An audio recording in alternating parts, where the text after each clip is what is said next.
That Zubat helped out more than I thought.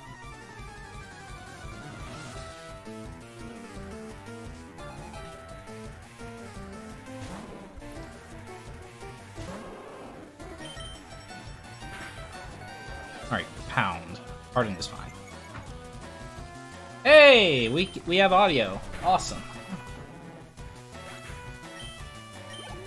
Hi guys. I had a very important question for you guys. To recap what you guys missed, I caught a Spearow. I killed a couple things for experience. And I bought a Magikarp.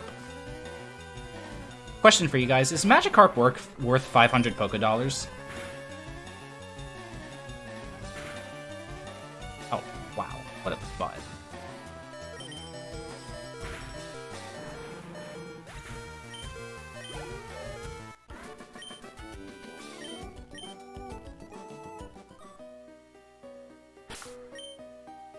Hey JP, I think I've got everything back except the timer. Okay. So just keep playing, and don't worry, I got a backup timer going. You know if that improves. I got a backup timer going, so we're fine. Okay. Grabbing this antidote because we got poisoned. Okay, everybody says that Magikarp is indeed worth 500 Pokédollars. Picking up this Great Ball also for later use, just in case. And now we get top 10 worst moves in the game. Mega Punch and Mega Kick.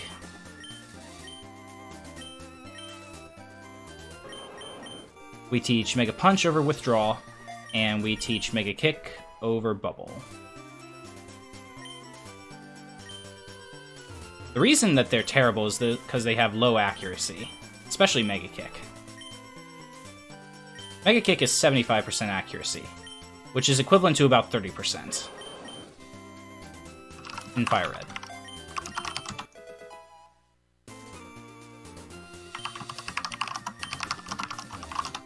And now that we've got them, we can go do some small shopping, and then we'll fight Misty.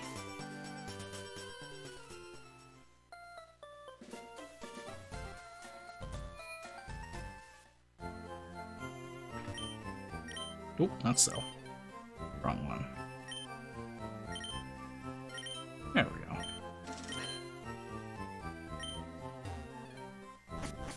JP, what's your timer at right now? Timer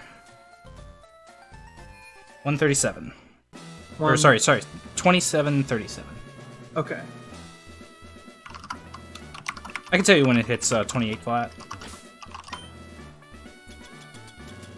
That could be useful. Might need 29 though. I'm not quite That's fine. sure how to manually set a start time in Live Split. You have to edit. You have to edit splits. I see. All right, we save for Misty because Misty is terrible. There's a word that I want to call her, but I can't. All right, Mega Punch, Mega Kick for Staryu. Oh, Staryu led Water Pulse. Usually Staryu leads Harden, so it's unfortunate. And that critical is also unfortunate. It means I'll definitely have to heal. It means I get to skip a Mega Kick, though, which is nice.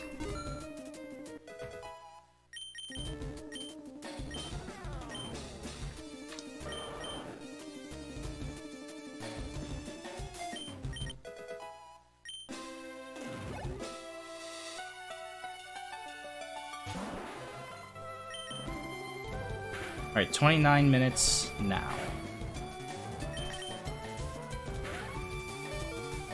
Cool. Alright, so we have to heal now.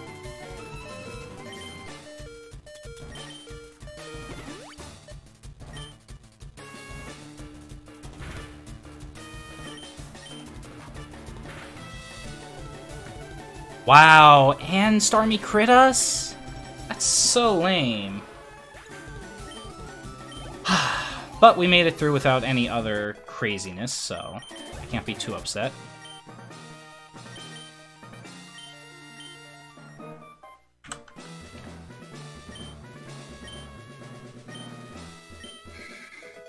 That fight could have gone really badly if I missed Mega Moves, so I'm glad I did not. We also got to keep the Person Berry, which is useful for later in the run. Alright, so we're gonna use a potion and teach Water Pulse.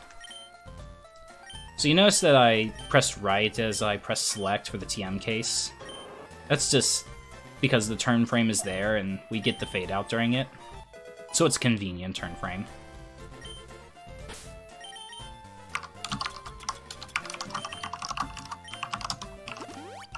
Alright, we heal at 38 for Rival 2, because there's 2 hard fights in a row, because this game likes to be like that sometimes.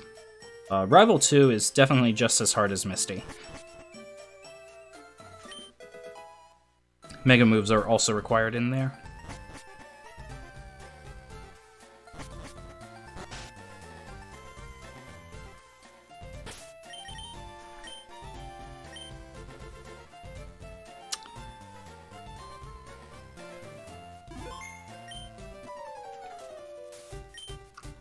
Alright, here we go.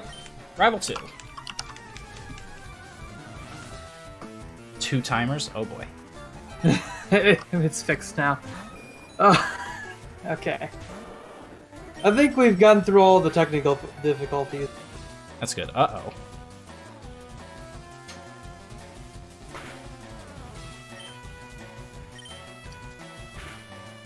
Okay, sometimes Rival 2 likes to swap if he gets confusion, so I went for Mega Kick in case he swapped into Bulbasaur.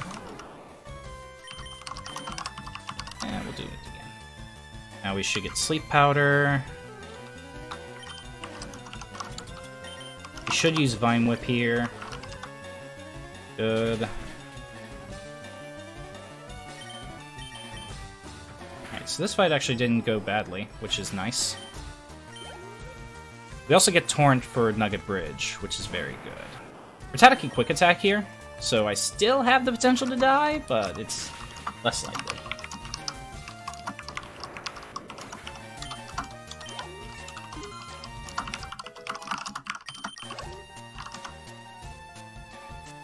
And here's the Rattata.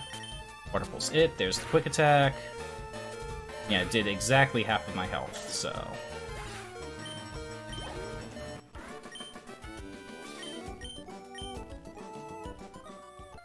Alright. Is that a rival win? That is a rival win. A notorious, Exactly. They're notorious for being extremely hard. It's crazy how it's not any one Pokemon game. All the Pokemon games. Actually, isn't the well, actually... I guess... Is it Bianca 2 or Rival... or Sharon 2 in Black that's a problem? I thought both of those were fine. If not annoying. Anyway, so this is Nugget Bridge. This is a good time for donations. No. So I actually did have a topic that I wanted to talk about while we were going through Nugget Bridge, because Nugget Bridge is very free. I got into speedrunning with FireRed Round 2. Yeah, I noticed that when I was going over the intro stream. It was, I think, 5 years ago. You guys did a race or something? Yes. 5 years ago, Worcester was working on the FireRed Round 2 category. I think he was getting bored. Like, because he was the only one running it, there was no competition. Like, and he was having... This run is so RNG heavy that it's hard to, like, put time into and feel happy about it sometimes. So he decided, you know what? I'm going to host a race. I'm going to give out an abridged version of my notes so that people can read them. And we are going to have a race, and we're going to have fun. And that is what we did. We had, like, 30 people in the race, something ridiculous like that. And I was in that race. It was a ridiculously fun race. I completed my first run in 6 hours. A whole bunch of dumb RNG stuff happened. I ran into, like, 5 extra trainers. Misty took forever to kill. It was a bad run, but it was fun. I had so much fun playing it. So after the race, I decided, you know what? I'm gonna get a real time in this category, and I got like a 440 something. Something else also terrible. But I really enjoyed it. So I kept running. So that's how I got into speedrunning. I kept running FireRed Round 2 for a while until I got a round of 4-hour time. Then I decided I was going to do FireRed any percent, and this was when Meaty RNG was going for a great time, and we were all still trying to figure out how to beat Surge effectively. Around 2 years later, I ended up getting console world record because of the switch from game time to RTA and the banning of Visual Boy Advance emulators.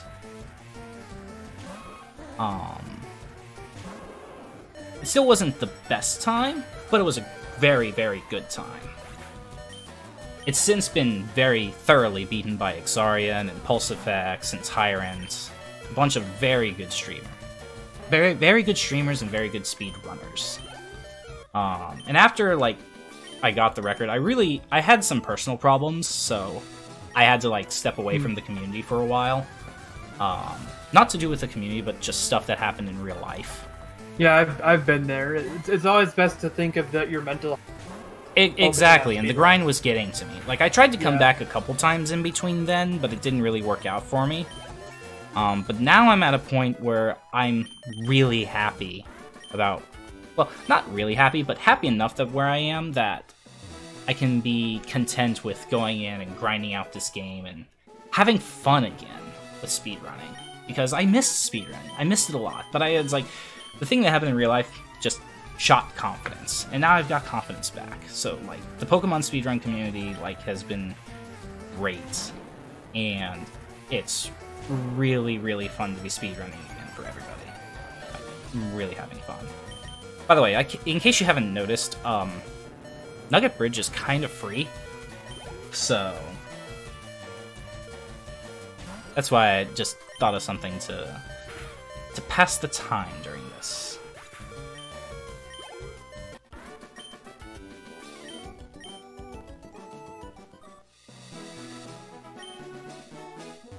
You know, there are times that we've thought that Rocket should actually give you the option to end the game there.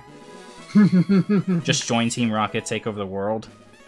I do think it would be a great remake if there was an option where you could choose to be part of Team Rocket, but then it kind of like forced you to like come back into the good side as the story progression. Yeah, that would be really There was like cool. a split that joined back up later. Okay, so after this fight is our second spinner. The first spinner happened while we were having downtime. But spinners in this game are easy compared to other gens because you have free passes. And I will explain after I pass.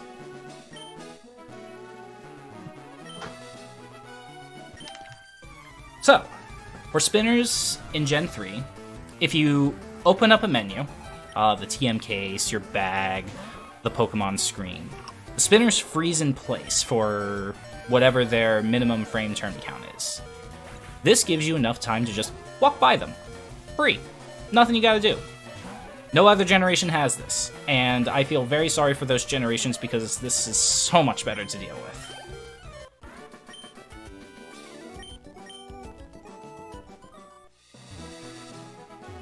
You might also notice me, like, bonking off of walls. Those same turn frames.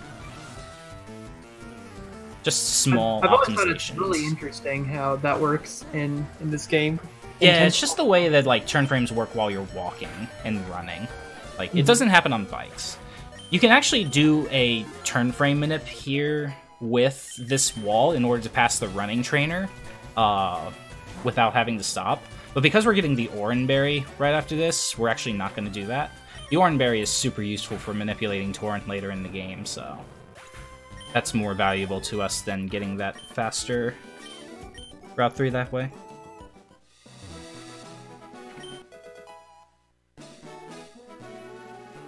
So we just wait a second for him to go by, and then we can fight this trainer. These Oddishes. These Oddishes are the reason that we use the Mega Moves. Well, that and Misty.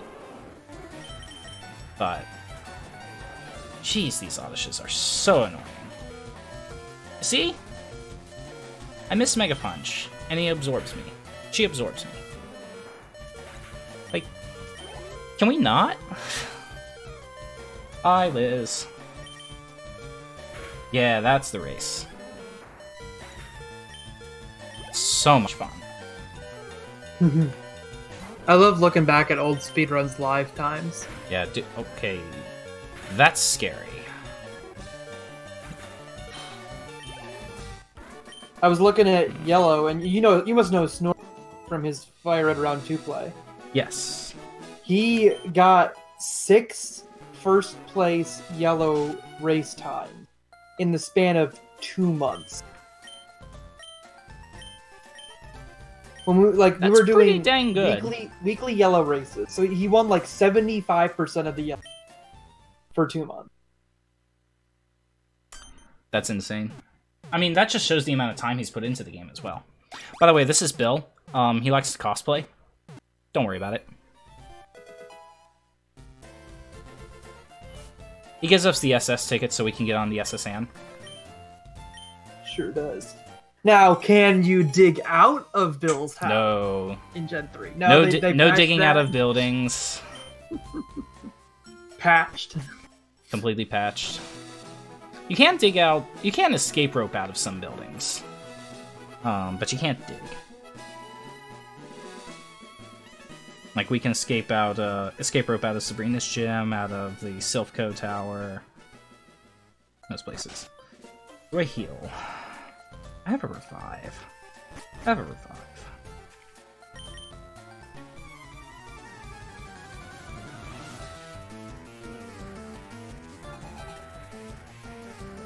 Alright, this is a dig rocket. He stole dig. So we're gonna steal it back. Technically.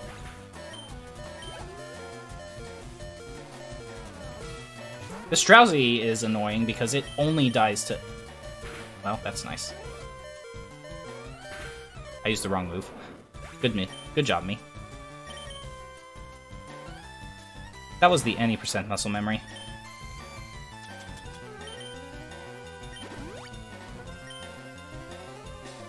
Oh!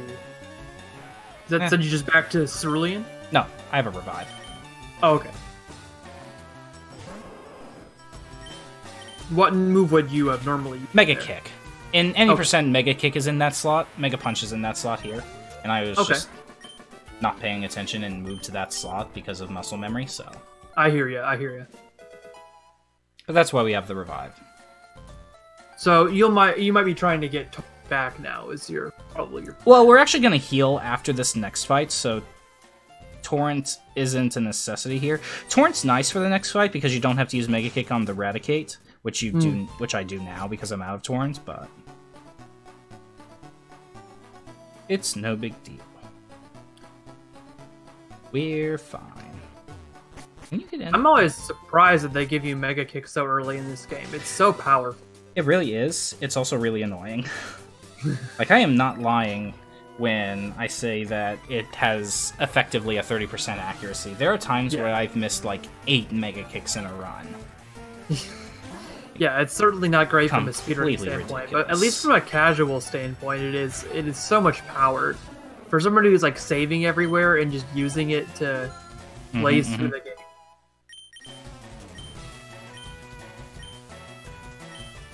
It lets you do some pretty silly things. Yep. So we skip Rapid Spin, we don't need it. One time when I was first getting into speedrunning, I accidentally taught Rapid Spin over Water Pulse. Ooh. That's kind of annoying, because then you can't do anything. Is that Rip Run? Yes, that's Rip Run. Because you don't get Water Pulse. Oh, that Mega Kick me. Yeah. Like I said, it's expected that you get like 1 or 2 Mega Kick misses in a run, so that's why I actually picked up the extra Ether. Just in case that does happen a ridiculous amount of times. There's also a Max Ether I can pick up here in Vermilion. Alright, so we take the free heal here, because we need the extra health for the fight. Rival 3.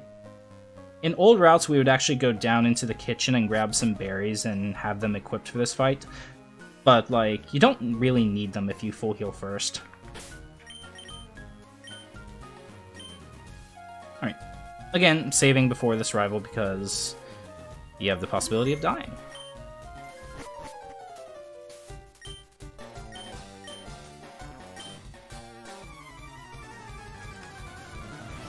And again, Another thing about these rival fights is Pidgeotto knows Sand Attack.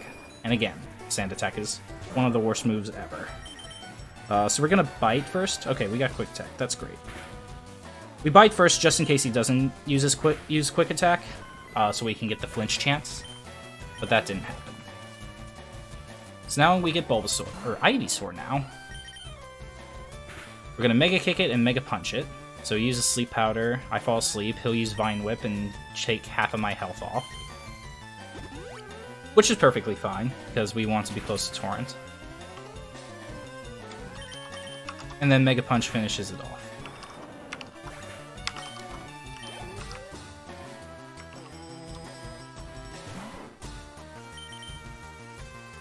And missed Mega Kick on Eradicate, nice. That put us into Torrent, so we can Water Pulse the Eradicate. It's pretty good. Waste a turn, but it's like, whatever.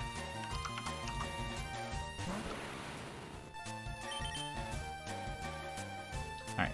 Kadabra either uses Kinesis or Disable if you're not in kill range, so use Disable. But it's no big deal.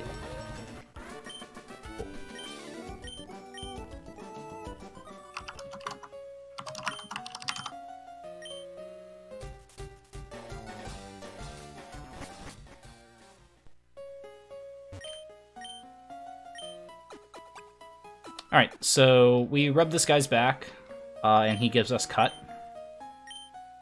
Which is very useful, because it allows us to progress in the game.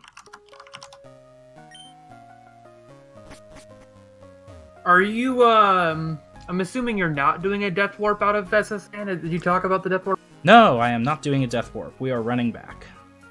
So that's one thing you can do in any right? There's a strategy where you can Death Warp. Yeah, you could Death Warp if you really wanted to and do Surge late, but it's like... It's less good, I think. I've never done it, so... It's a pretty high level strategy, right? You'd really need trying to grind your time crazy. Yeah. I've never done it, so... And there's not really a decent place to do it. I don't know. I've never personally looked into it, so... But the idea is that you skip this cutscene that you leave the boat, right? Whoa. By Death Warping off the boat, you're able to skip that. Yeah. But the thing is, we need to trade for the Spearow, we need to get the Bike Voucher, though I guess we could get those early. Yeah, there's all sorts of stuff that you need to do in, Why am I blanking so much? That's okay. What is the name of this town? Vermilion.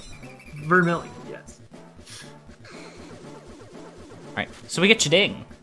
Chiding is the best. Hopefully we'll get to use Chiding later.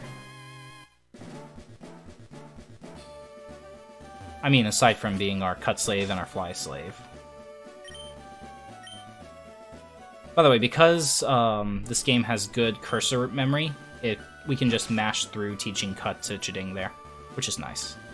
Anyway, this guy talks about his Rapidash a lot. We're gonna let him talk, and then he's gonna give us the Bike Voucher. Very nice of him.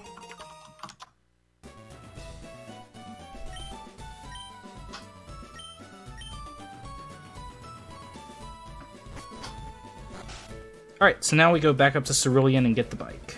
Good, she moved out of the way.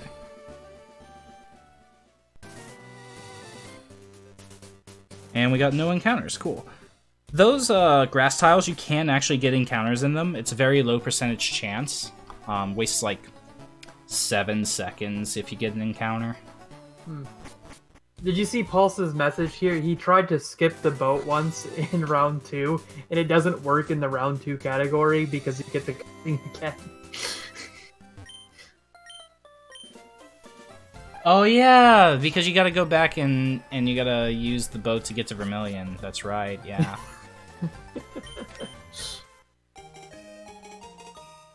We get Abra anyway, so we can teleport around it pretty easily.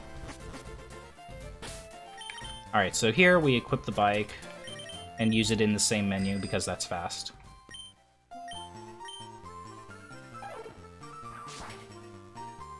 And now we head off to Rock Tunnel. But first we gotta fight this trainer here, Alicia. She's got 2 Oddishes and 2 Bellsprouts. The Bellsprouts are easy to deal with. The Oddishes are not. The Oddishes you have to Mega Kick.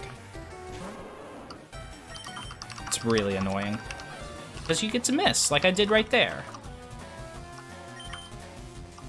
Can we stop missing? Oh my god.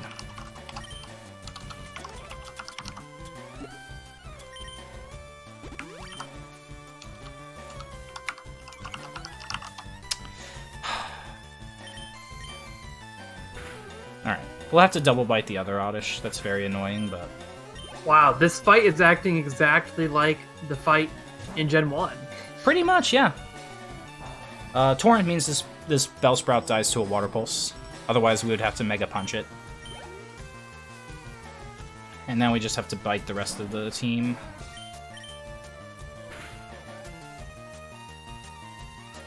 That's bad. We're out of Awakenings now. We gotta pick up the Chesto Berry that's spare here. Good to know the backup strats, though. Yeah, exactly. Like, there are several backup berries that you can grab just in case. A lot of them are in SSN, so we don't get those.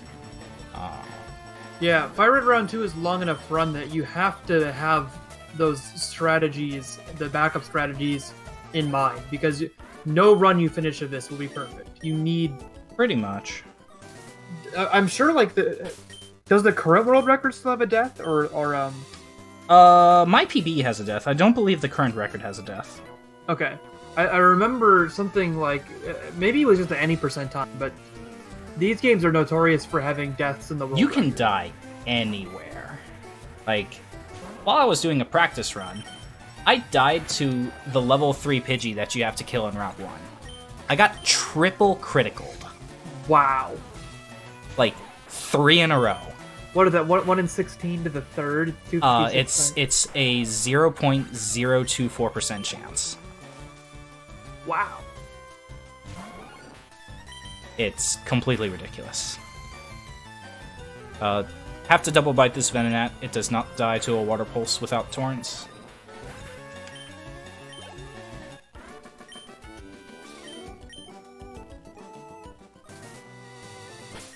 Oh, whoa. Wrong button. That's the button.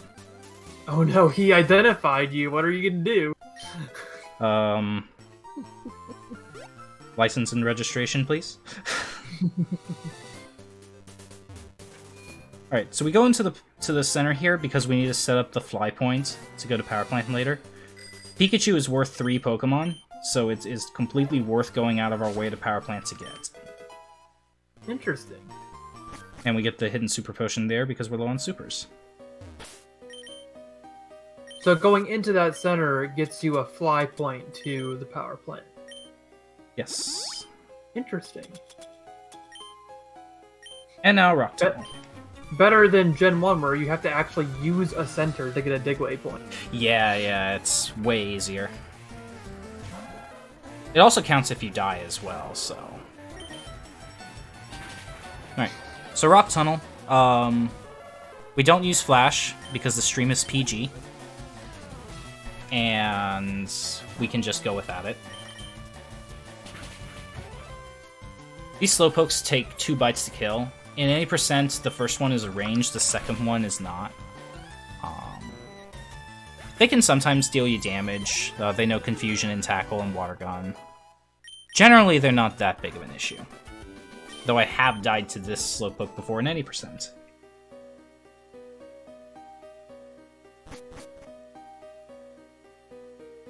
I didn't get the movement. That's fine. You can do some precise movement in order to talk to that trainer. But it's not a big deal if you don't get it.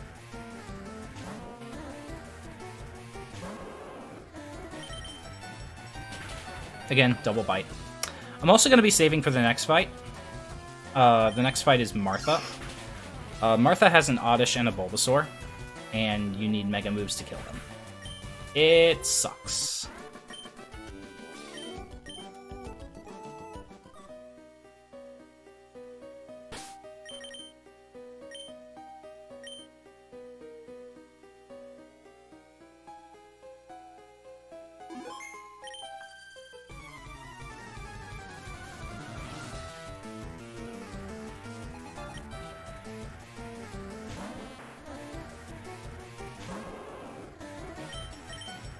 Alright, so we bite the Oddish, hope it flinches. We get Stun Spore instead. So now we're out of Paralyze heals. Fortunately, once you get powdered, it just uses Sweet Sense, so not a huge deal. But this is the key one, hitting Mega Kick on this Bulbasaur. And we missed. Nice.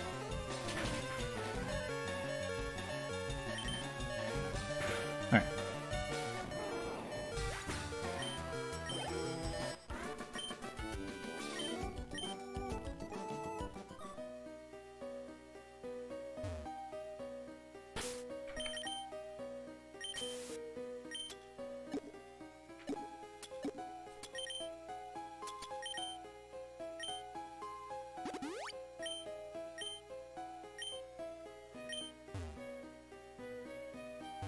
Alright, so I use the Oranberry in order to keep me out of kill range, because quick attacks can kill me. And I want to stay in Torrent, so I didn't want to use a potion.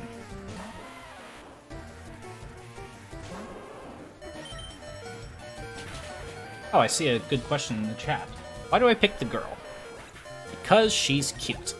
There's literally no other reason. You could be the guy and there's no difference.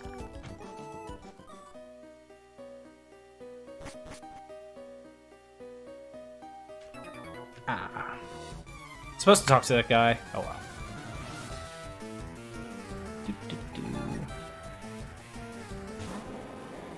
So ideally, we keep Torrent throughout Rock Tunnel, because Torrent is useful through the rocket hideouts and all of that.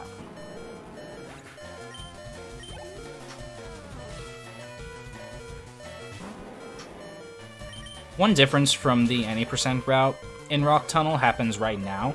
We get an escape rope that you normally don't get in any % because we can buy them at different points. And the escape rope is useful for mansion.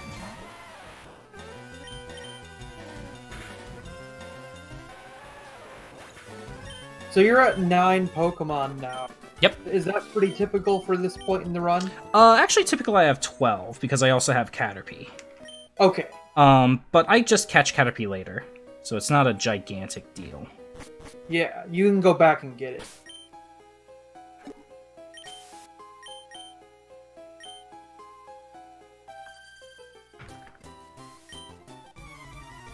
We actually get it after Koga, if we don't have it. Like, it's just a convenient place to get it, because we're in that area anyway to get the Old Amber and get Diglett and all those fun guys.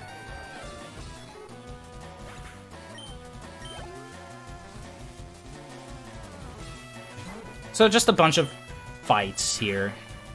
Like, it's just optimal movements, memorization of the path through Rock Tunnel. There are visual cues that I use in order to make sure I'm making the right turns where. So, like, at the beginning, I just mentally know, like, okay, about this much time after I see the edge of the rock, I can turn down. Same thing with that, I just see the edge of the rocks and turn up. I'm gonna Water Pulse these Geodudes. Bite is a range on them. It's a very favorable range, but because I'm at low health and I want to ensure that this run keeps going, I'm gonna Water Pulse them just to be safe. Yeah, the grid is my Pokédex counter. It's very, very useful.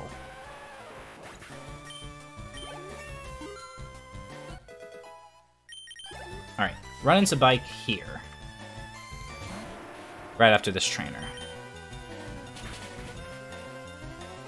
It's a spinner that you can't see, but you can run into Bike him, which is nice. Makes him free to pass. That's the other way that you can avoid spinners in this game. Run manipulation. Got it. Good. That guy has 3 Slowpokes if you hit him. They all die to Bite, but they're super annoying. Alright, this is the last Mega Kick we'll use for a little bit on this Picnicker Dana. She has an Oddish as well. Does not die to Mega Punch, does die to Mega Kick.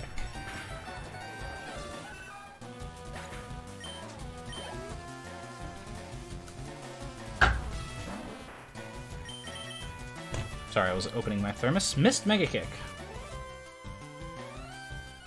Wow, really? Do we need a stay hydrated bot message? It's nice. How many Mega Kicks? I should have 4. Oh no, I only have 2.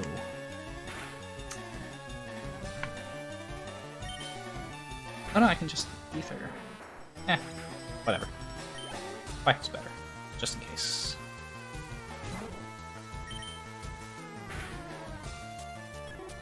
Okay.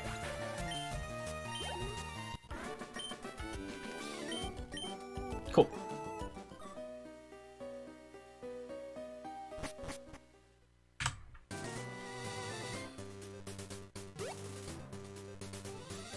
So we're gonna enter the center here in Lavender Town as well. That way we can get a teleport point for Abra.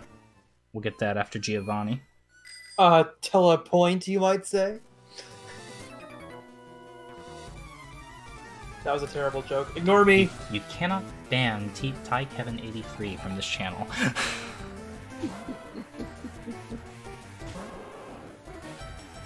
Oh no, oh no. I am, Alan.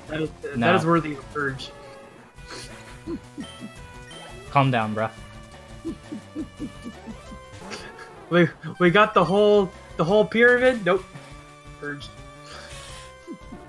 I mean, it also got interrupted, so... It did the first try. Oh, okay, I didn't see the first try. Anyway, so through this route, there's a whole bunch of trainers. Like, as long as you do optimal movement, you just avoid all of them except for that gambler. Well, gamer. American censorship. International censorship.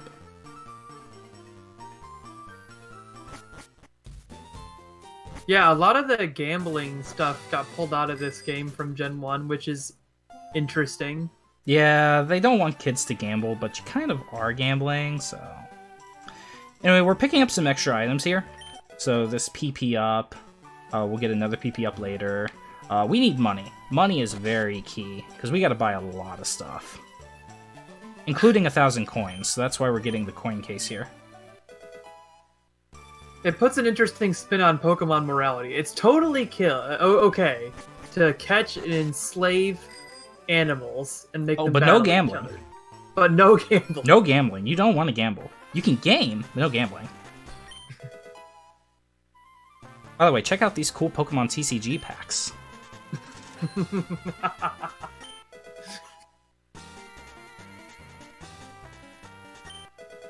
Which are totally nothing like gambling, right? Exactly. Alright, so picking up those coins and buying those coins gives us 680 coins for Abra and Clefairy. And Abra and Clefairy are the reason that we run FireRed instead of Leaf Green. Because in FireRed, it costs 680 coins. In Leaf Green, it's 980 coins. So it's way more difficult to get that number. So it's a whole lot faster just to do this. Anyway, Torrent means Water Pulse kills Raticate, otherwise you'd have to use Mega Kick, and we want to avoid Mega Kick as much as possible. Alright. Hey, I didn't get to talk about the differences between this game and Original Red, because we were down in Mount Moon. So the two key differences, aside from starter usage, is we get repels from Mount Moon. No minute necessary. And then we also have to do the game corner. Rocket hideouts. We have to get self-scope. Pokédoll does not work on the ghost. It does not like plushies. Fortunately, the spinners in this are fast, so that's good. We get black glasses. It's useful for Lorelei later in the run, and in any percentage uses them even faster. Like, right now, essentially. Because Bite is really useful. But for now, we'll keep him off. This guy doesn't know he has the lift key, so we're gonna beat him up, and then he's gonna remember that he has the lift key. Easy.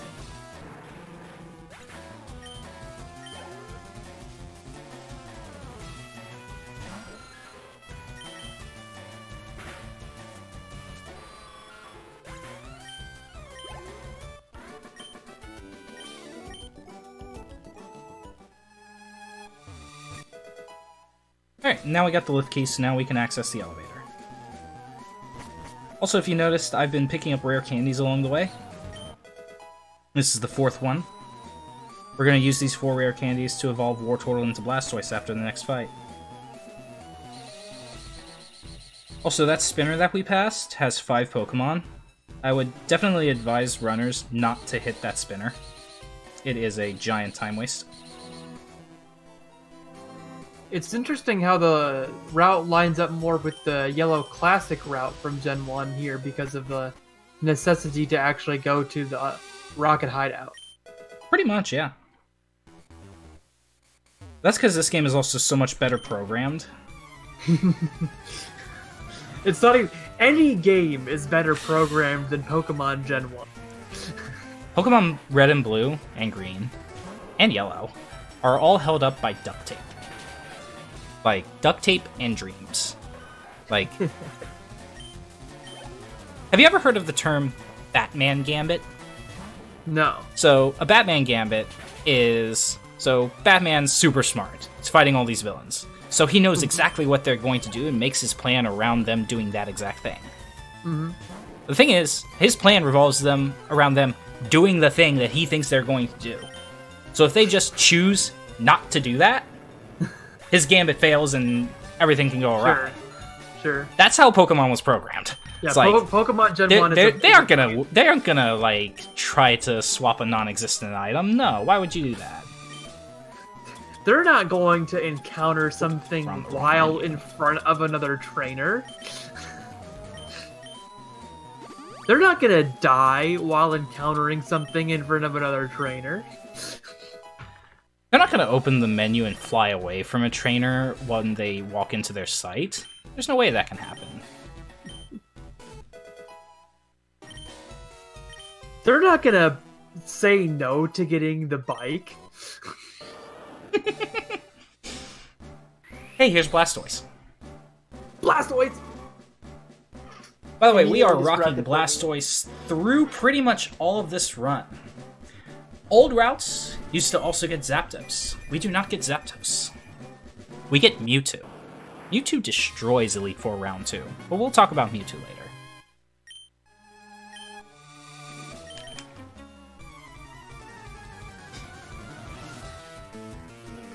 Oh wow, these guys really hate Pokemon. Oh boy. Blastoise is a powerhouse, but... I'm literally a Pokemon Yellow. You're a Pokemon Yellow Tass, that's what you are. I am the Tass. Literally. By the way, he's going to be showing that off tomorrow, so you guys should all check it out. This entire marathon has been really fun. I felt like game selection was great this year. There's a lot of new things that were actually like the. I actually really enjoyed watching the non-main series games. Oh, good flinch. Conquest was like that's a really Conquest, Rumble. We got Poke Park after this. So many good ones. I think the only one that isn't represented here is Mystery Dungeon. Oh, you got a flinch. That flinch was pretty hype, right? Yep. Usually that Arbok is annoying. The most annoying thing he can do is glare, and I don't have a Paralyze heal, so that would be super annoying. That's what I was thinking. Yeah, Arbok's glaring. That would have been super annoying. But we didn't get it. Anyway, I'm saving before Giovanni because there's a chance that the Kangaskhan can kill me, and I don't want that to happen. So we just save for just in case. Water Pulse deals with all these Pokemon. Kangaskhan is the only threat. Because it takes 2 or 3 hits to kill, depending on if you're in Torrent going in or not. Bring up my shopping. Fake Out also happens. Sometimes the Fake Out can put me into Torrent. Please hurt yourself in Confusion. Good. Hurt yourself in Confusion. Oh, we crit. Even better. Alright, I'll take that.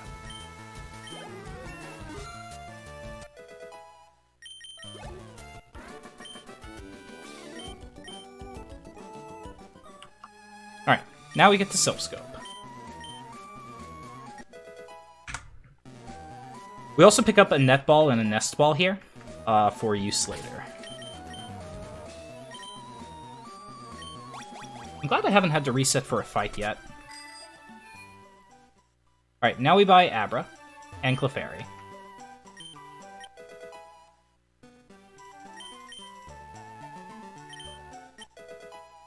You have to be very careful, because if you just mash A, you can accidentally buy 2 Abras, which is not optimal.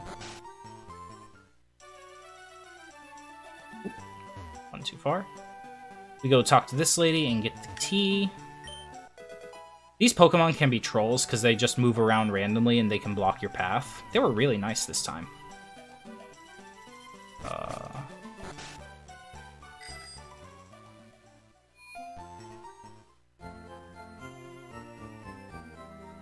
There we go.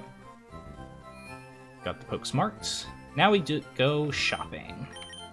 Shopping! Shopping! Everyone's favorite part of any Pokemon speedrun. This is the primary shopping that we do in the run. We are going to do a couple other shops here for Pokeballs and Ultra Balls. Ultra Balls, really. But this is our main X item shop. We also buy stones here.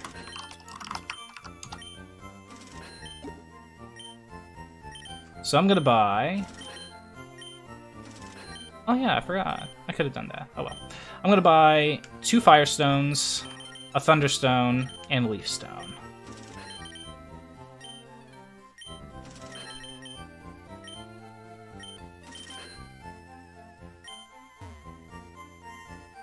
That'll give us the stones we need for Pokemon that we'll catch later. And then we go upstairs, and we buy X items. We're gonna buy an X attack, 5X speeds, 29X specials, 5X accuracy. That's a meme. Sure, we'll go with that. And then 3 guard specs. The 1X attack we're going to use in Lavender Arrival. There was a new strat by Pulse and... Or no, it was by Exarian, wasn't it? I think. By one of those two. Those two are great at routing, by the way. Shoutouts to those guys. Mm-hmm. Like, they developed awesome strats for this game. We're talking about Black Glasses? Yeah, Black Glasses, X attack on Lavender Arrival. Just super good strats. Alright, so now we get Fly. The lady that gives you Fly can move around. She has the potential to walk 1 tile forward. Normally, she walks away, or stays still, though. But it's a nice, small time save if it happens.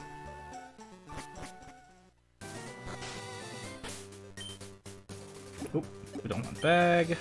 Pokemon. Alright, so swap Weedle with Chiding, and then teleport back to Lavender.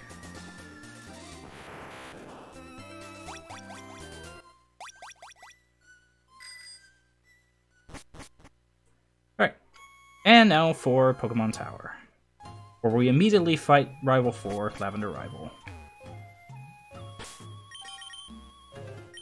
Again, saving because death can still happen due to random critical hits. It's happened once before and it was really dumb while I was on a really good pace run, so...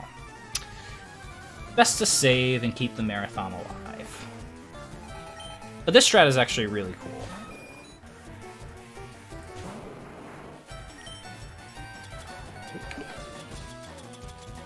So, guard spec, X accuracy, X attack.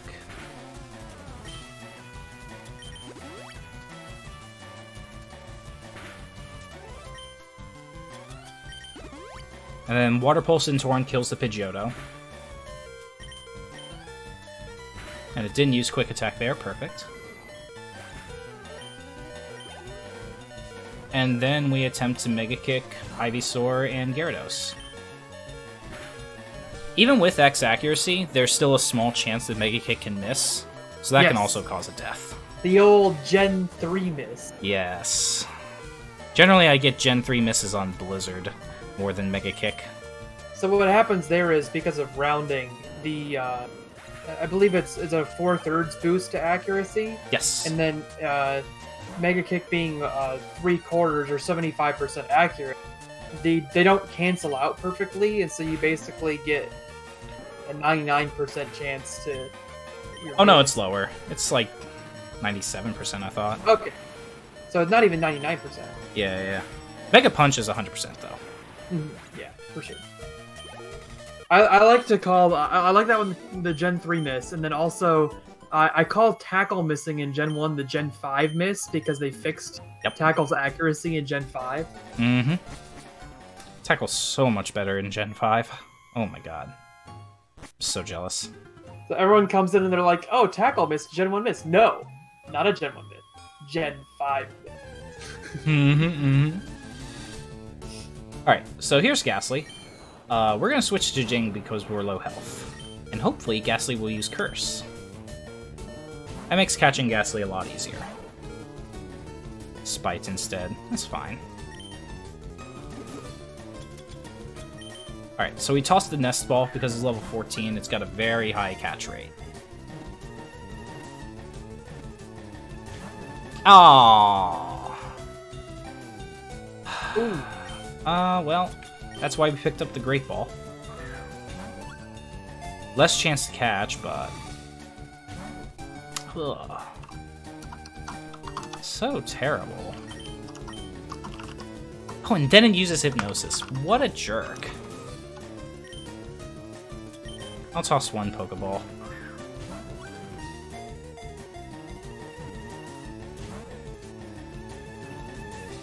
Okay, now it uses Curse. I'll toss the last Pokeball. Why not?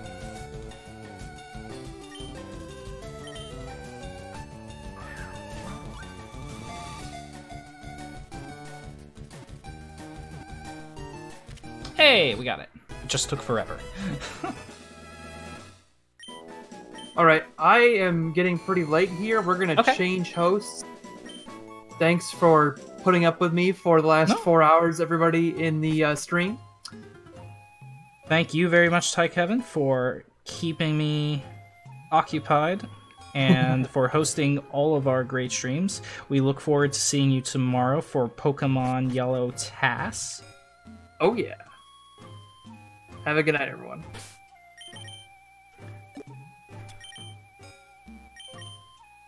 Alright, so on this Spinner Manip, we teach Fly and use a Repel. If I can remember where I put my Repels. And then we can hold Torrent throughout the rest of this. Like, we're generally fine.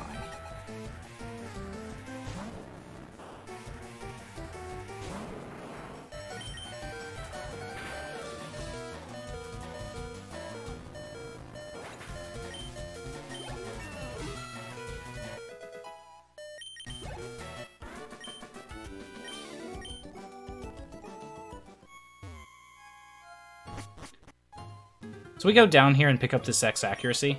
It adds a bit more consistency to some fights later, so that's why we grab it. That one Hex... I think it's a Hex Maniac? I believe that's what these ladies are. Channelers. That one Channeler down there has a very short range, so we can just walk by it. No worries.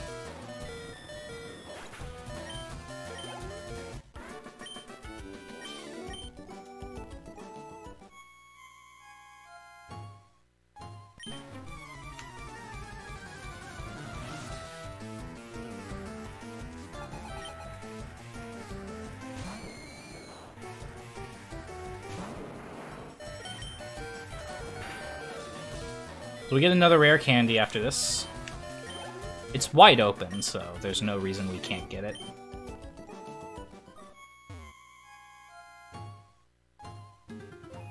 Like, it's just sitting here out in the open, waiting to be taken and eaten.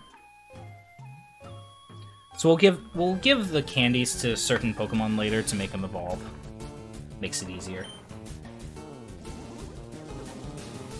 So Silph Scope turns this into the Marowak, and the Marowak just dies to a Water Pulse. Pretty simple.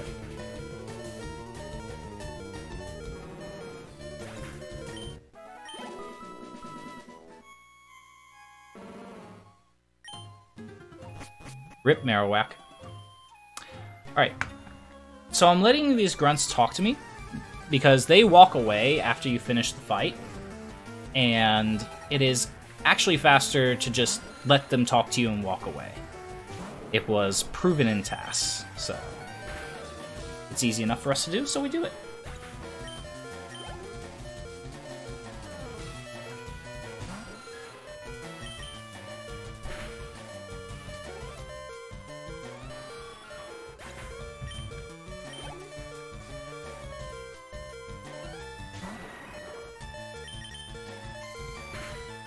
Water pulses.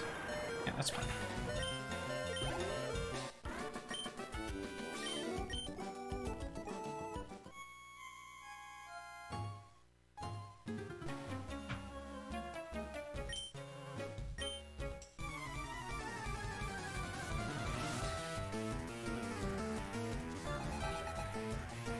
Coughing and Drowsy here both died to Torrent Water Pulse. That's the other reason, like, if you don't have Torrent after the rival, it makes these fights more difficult.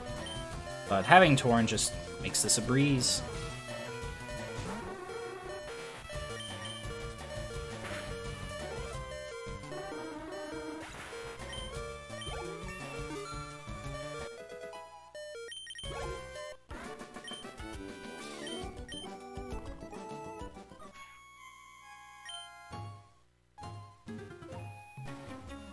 Alright, last fight. Then we get the flute.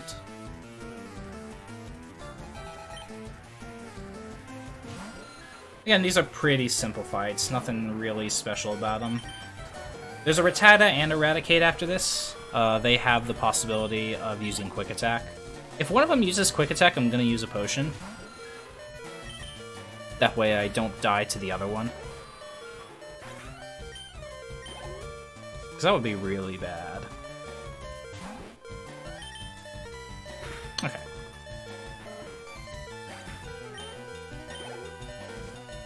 The Rattata is the only one I would really heal for there, but... Okay, we didn't get either. That's fine.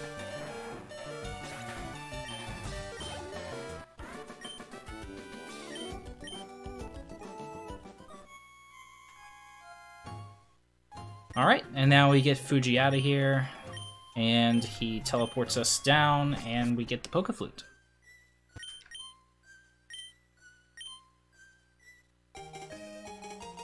One other interesting thing, if you talk to, well, rather any interaction, and you hold the direction before you start talking, you actually don't get the turn frame.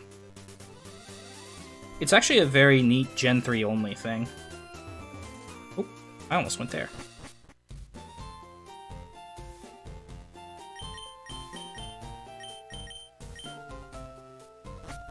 We need to go through Saffron City because we're going back and we're fighting Surge now. Surge is so much easier. So much easier right now than if you fought him earlier. Ah, we got an encounter. I went one tile too far. I don't have any Pokeballs, so we're skipping past this Meowth. We can catch a Meowth later.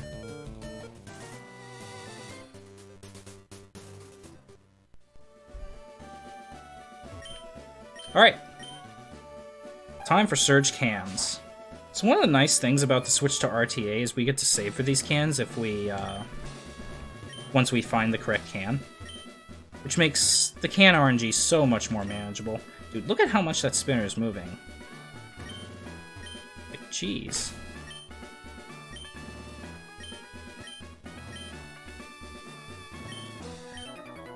Bad luck so far on cans. So we'll just fight this guy now, that way we don't have to later after we save.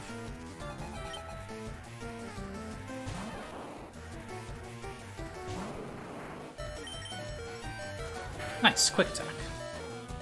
That's actually perfect, because we're going to need to use a potion eventually, and that quick attack keeps us in Torrents. It's actually perfect.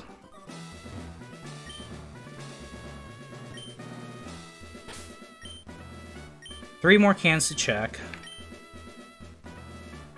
It's very annoying.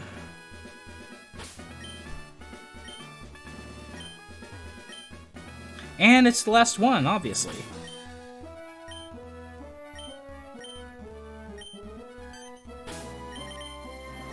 So, like I said, we'll save here. And if we miss, we can just reset. And we just choose the other can.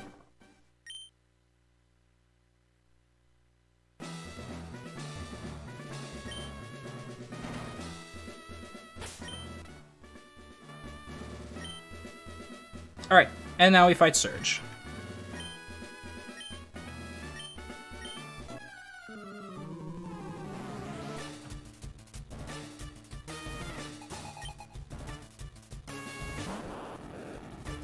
So these fights are pretty easy.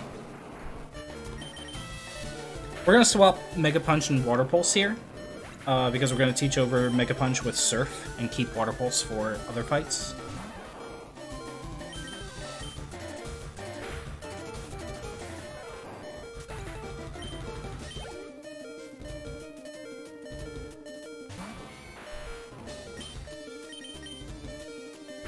And Torrent makes this Raichu free.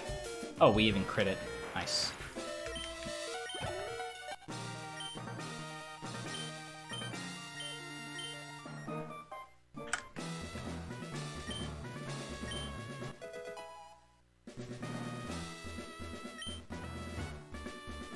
Cool. So now we've got the Thunder Badge, which allows us to fly. So even though Chiding's asleep, Chiding can fly in his sleep.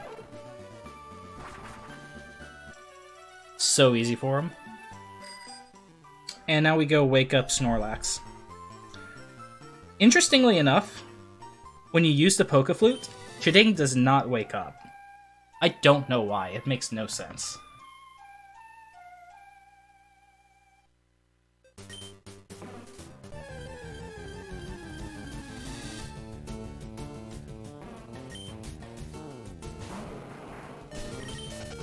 Alright, so there are 2 spinners to dodge here, though. So we gotta dodge 2 bikers.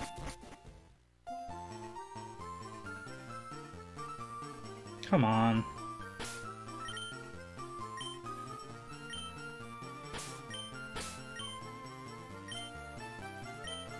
I played it safe there. You can risk doing 1 Bagmanip, but I played it safe. 2... Here's a rare candy. It's a hidden one right there. We use the signs in order to time it out. 1, 2... Stopped early, but that's fine. And there's a hidden Max Elixir that we'll use later.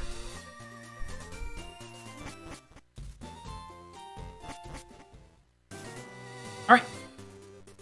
So, before we do Safari Zone, we got a little bit of shopping to do.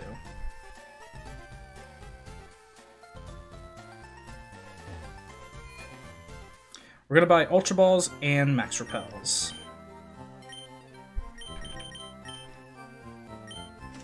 The Max Repels are useful for when we're done catching Pokemon in an area, so it's useful to have them there. And then Ultra Balls are, for obvious reasons, we're gonna catch a lot of Pokemon. But first we gotta catch Pokemon in the Safari Zone. Safari Zone is really dumb. I did a whole bunch of research into Safari Zone recently. So normally, like, you got a catch rate for Pokemon. Say you have Nidoran as a base catch rate. Like here, perfect example. If you YOLO a Safari Ball, normally it's like a 50-50. In Safari Zone, it's like a 44%. It's really dumb. Fortunately, we got it.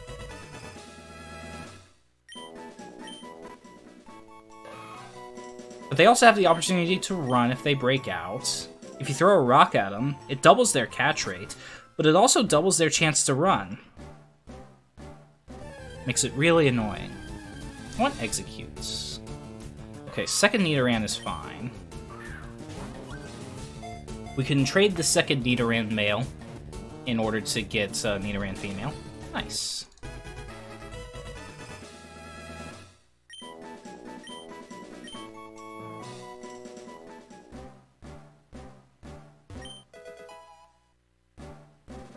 Grab the extra leaf stone in case we do find that execute, because buying another one is slow. Pick up this 4-store. Doduo executes. Execute, perfect.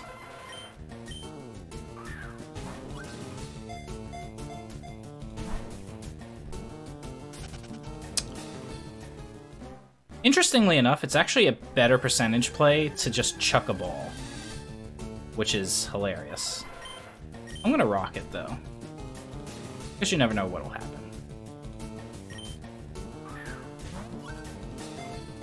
It used to be that we would just rock Execute and Rhyhorn, but hey, there we go. It's pretty good so far. Got 8 Pokemon, 6 Pokemon technically, I guess.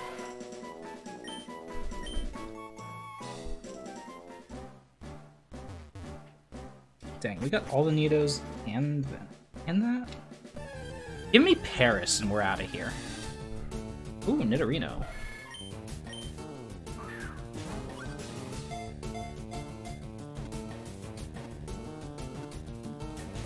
No. Get in the ball. Or I throw a rock at you.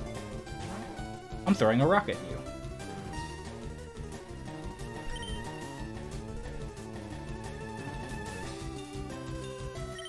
Alright. So that gives us a better chance to catch a Nido. Catching the Nido here saves us a rare candy, which is very nice. Cool. I am not gonna grind. I'll just stick with these.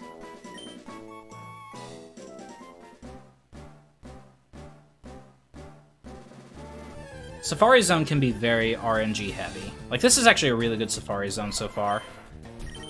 2 extra executes aside. Ideally, I'd want 1 more encounter, preferably Paris here. That way it's an extra Pokemon I can evolve, but if we don't get it, we can just get more Pokemon later. Alright, Paris, last chance. Rhyhorn. Toss a rock at Rhyhorn.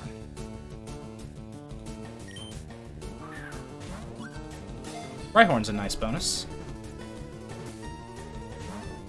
Don't run. Oh. Well, we didn't get it, but that was still a pretty fast Safari Zone. We'll be able to get more Pokemon later. But we got the key ones, in my opinion. The only one that we didn't get was Venonat. We have the opportunity to get Venonat later as well. Pick up the Revive for safety reasons. And we get Surf. We also picked up Protein for money.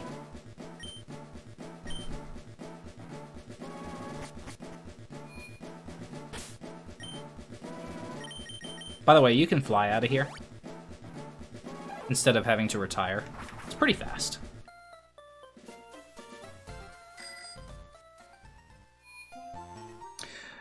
Alright, so Koga's Gym. There are 2 spinners that we gotta pass. This is one of them, so we're gonna take this opportunity to teach Surf.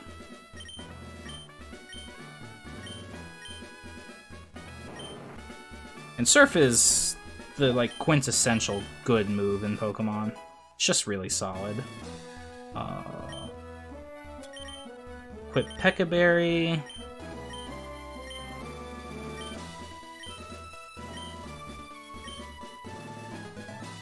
And we have to fight this guy.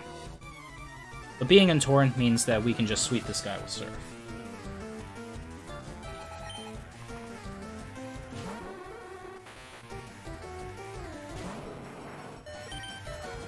By the way, while we're just here, thank you everybody again for coming in and watching.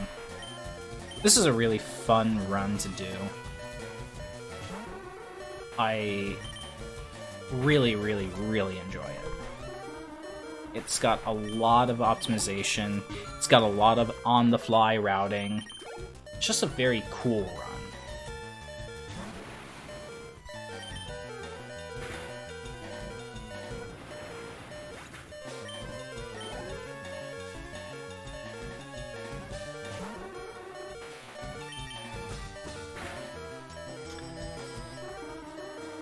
I'm gonna look at the chat.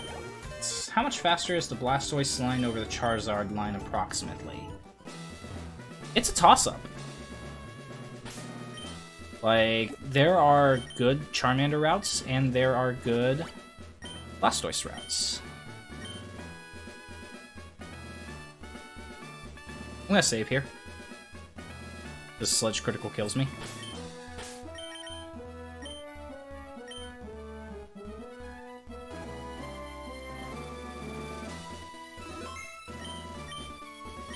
Alright, so Koga. Going in with Torrent, you get to just essentially sweep through.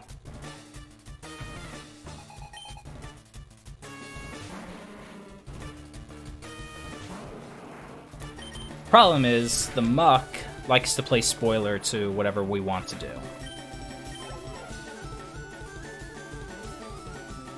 So hopefully it uses Acid Armor. That's the key thing that I want it to use. We get Minimize instead. Minimize is just like Double Team. Terrible move. You see? Terrible move. And we got Sludge. And we got Poisoned.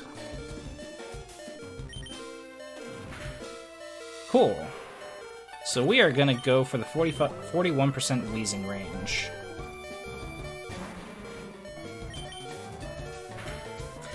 Which one is faster on average? Probably Blastoise is faster on average.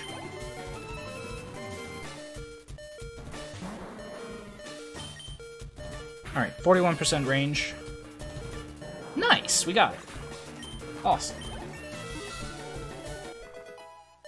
That was a great fight.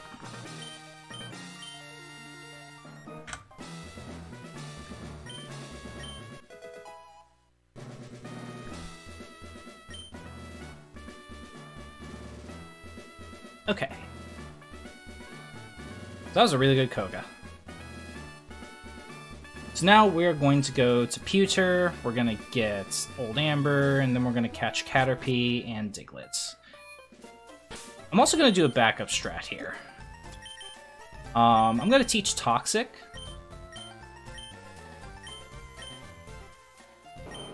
Over Mega Kick, and use it for a couple of catches. Because it makes Pikachu and Voltorb much safer to catch. Like, they're coin flips, but this makes them not coin flips.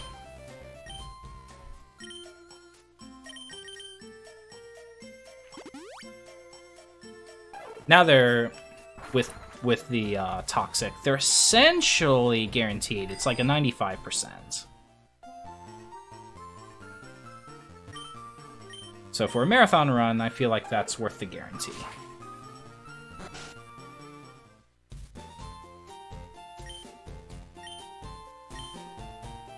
Blastoise is more consistent. Alan Pikachu. Especially Blastoise Mewtwo. I finished a lot of these runs.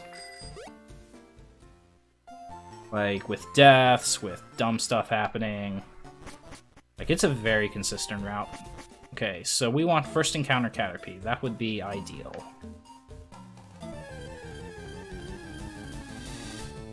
Perfect. We're gonna just chuck this Ultra Ball.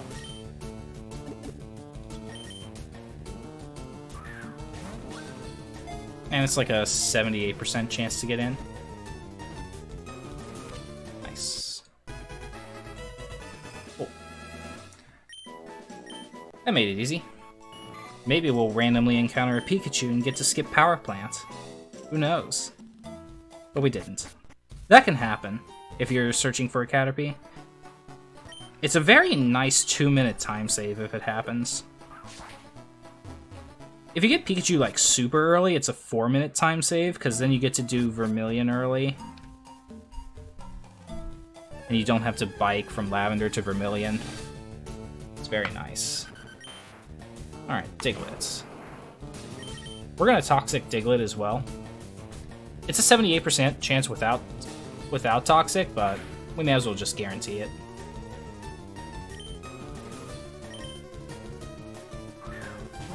And then we're going to trade for Mr. Mime. I am a moderator in Worcester Stream. One of several.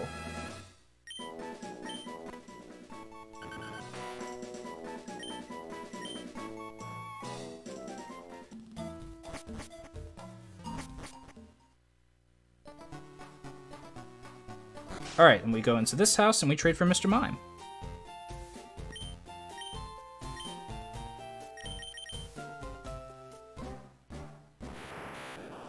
Cool. So we got 26 effective Pokemon.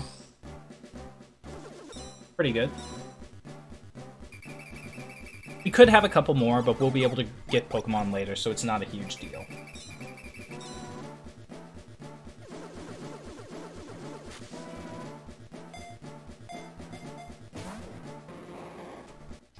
Ohio.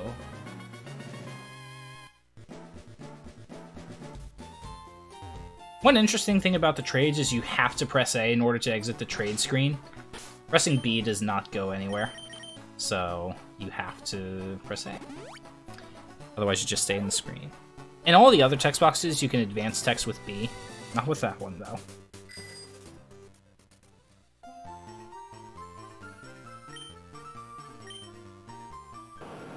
Alright, so, off to Power Plant. Power Plant has Zapdos. Unfortunately, this route we are not getting Zapdos.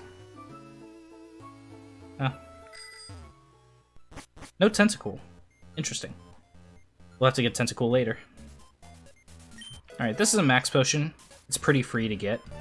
So we want Pikachu, we want Magnemite. There's Pika. So we'll Toxic Pika. Pika will do whatever. Slam is whatever, it missed. And then we'll chuck an Ultra Ball and be done with that. And then we'll also hang around for either Magnemite or Voltorb, because they're a 50% chance to encounter. You can also encounter Electabuzz and Magneton, but those are ridiculously hard to catch, and I don't want to bother with that. So we'll just go for Voltorb Magnemite.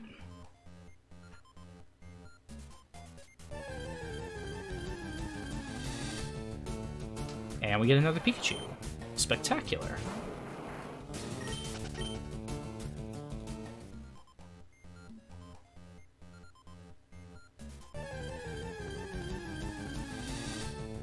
Three Pikachus in a row, wow.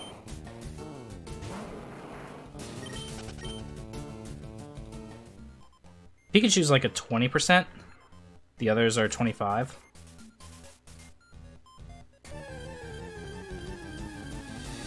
No, Pikachu's 25, the others are 30. Alright, there's Voltorb, cool.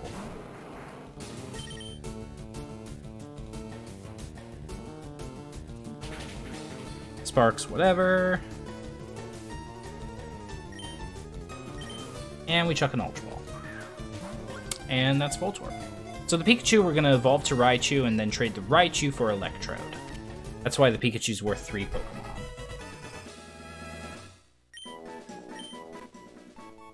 Yeah, we got really good luck. By the way, what's up, Mystic Tucano? Good to see you here.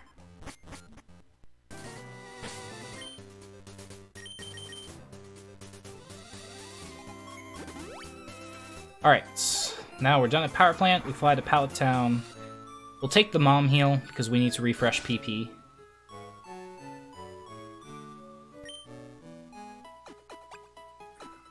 Also, it helps our health.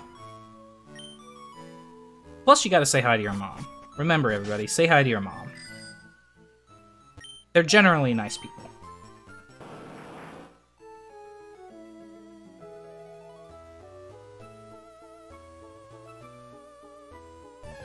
Okay, there's Tentacool. Level 10. Alright, so we'll just toss a netball here.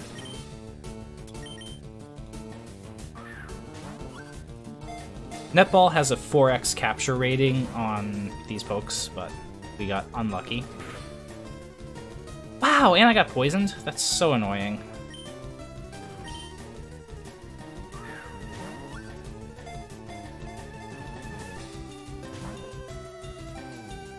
Are you serious?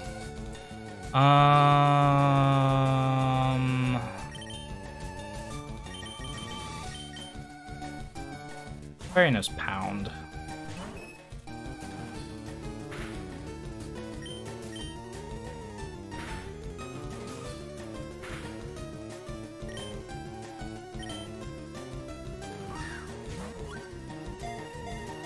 That's super annoying.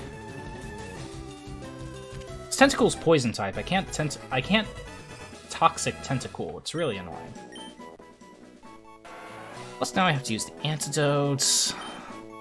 This is very unfortunate.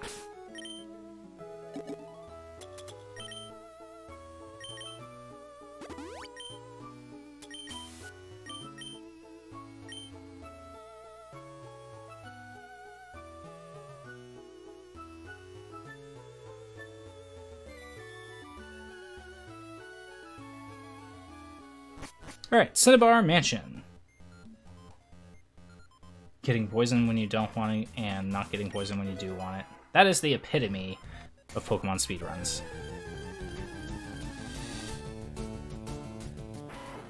Alright, Eradicate 36. You can surf this.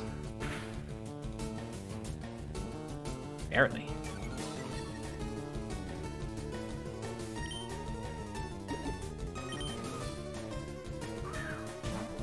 That's a guaranteed catch at that health. Alright, so in the mansion, we want Rattata Eradicate, and then we can also encounter Coughing and Growlithe. Growlithe's the key one we want because it's 2 Pokemon in 1. So hopefully we'll be able to find Growlithe fast. Get our Fire Doggo. Here's Coughing. Level 28 Coughing. Level 28 Coughings can die to a bite, it's a range. Okay, we got a good one. And then we didn't get Explosion, which is nice. It was pretty fast.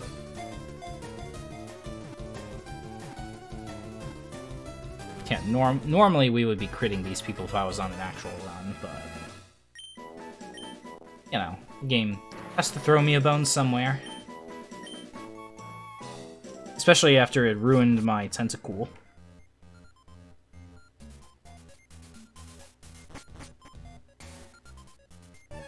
Alright, so there's an iron that we're gonna grab for extra money.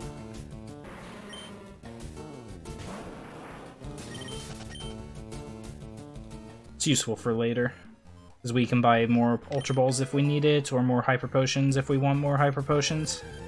We also pick up the Carbos in here too. There's Growlithe. There's our Fire Doggo.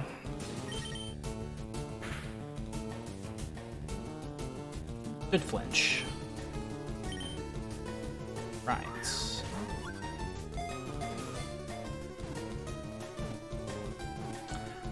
The only thing I really want is Rattata.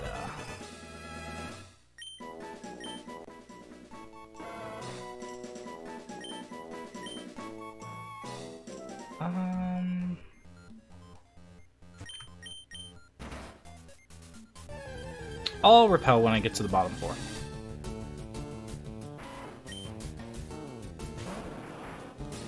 I don't want to use a max repel yet because it'll still run out before I get to the end anyway, so may as well just keep it on just in case I get Rattata.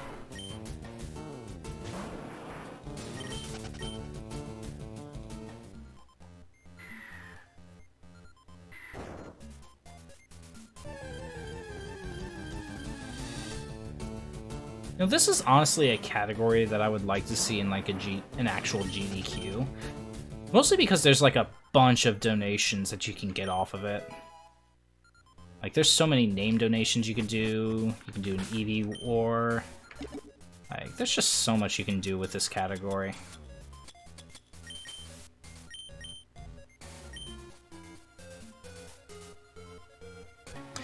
Whoa! Okay. I was not looking. He walked in there. That guy has a sight range of 1. I think that's extra money. Ugh. That's really annoying. Should have paid attention. This guy's usually pretty nice.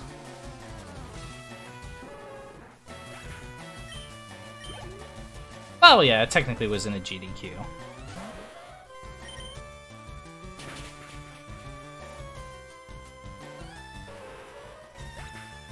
Well, that gets me 42 for Rapidash. That was actually pretty good. Still wish it didn't happen, though.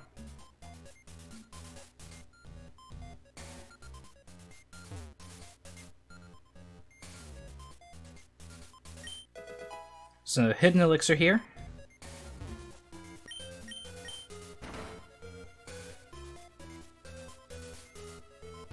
Blizzard here. And the secret key. No rare candies down here, though.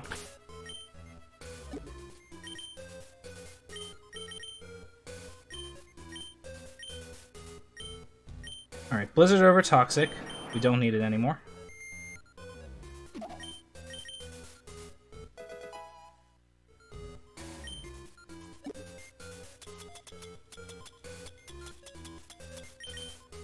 And escape rope out. Alright, Chad, it's quiz time. You're gonna be graded, so I hope you get these answers right.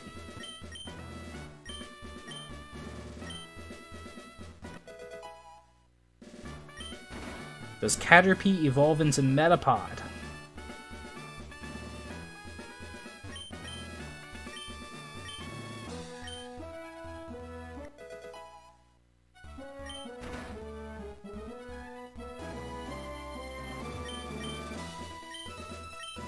Are there 9 badges?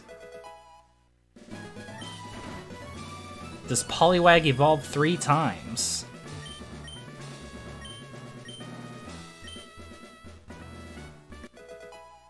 See, that one's the tricky one, because kinda, sorta it does, but it doesn't have 3-stage evolutions.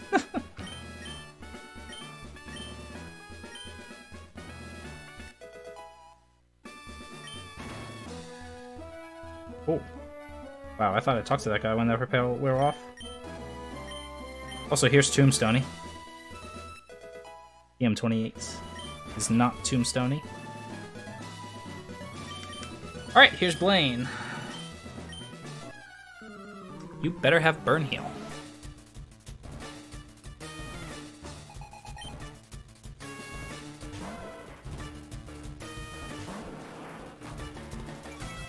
Alright, so that Burglar actually gives us enough experience to level up, so we'll always outspeed this, this Rapidash. So we're just gonna go right in. It's kinda nice that it saved us a turn. Gave us extra experience, saved us a turn.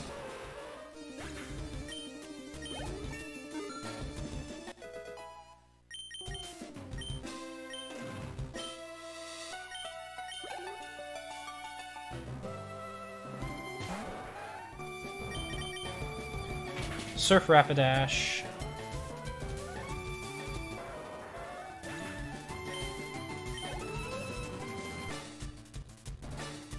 And then double Water Pulse Arcanine.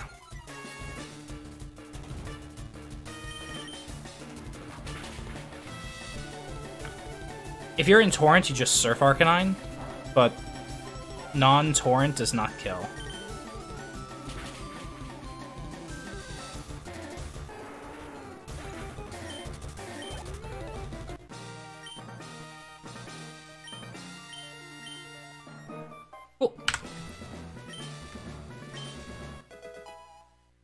Why is his Arcanine 5 levels higher than anything else on his team? Well, obviously he likes Arcanine more. I don't know why. It's just weird. Pokemon levels in this game are completely arbitrary. They make no real sense. Alright, so we're gonna talk to Bill again. He's not gonna invite us to a cosplay convention. He's gonna just invite us over to these islands. The Sevi Islands. Which is the other, like, big difference between this game and the original Gen 1. So this is actually a good time to talk about the requirements to unlock Round 2 of the Elite Four. So in order to unlock Round 2, you've got to catch 60 Pokemon. But not only do you have to catch 60 Pokemon, but you've got to do a set of Sevi Island side quests. The first one being this one here, where you go and save a little girl named Lostel who is lost in the forest. Key name Lostel. After that, you get to go back and do whatever. Then when you come back, you get to help Celio here find the Ruby and the Sapphire, which not only lets you trade between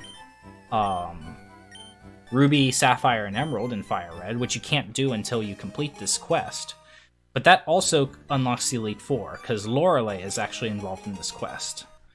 So until she comes back, you can't actually go back to the Elite Four.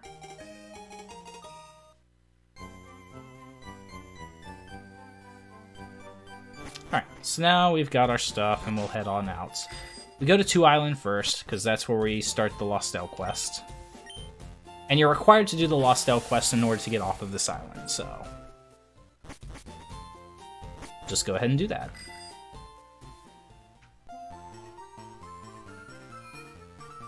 It's here in the 2 Island game corner.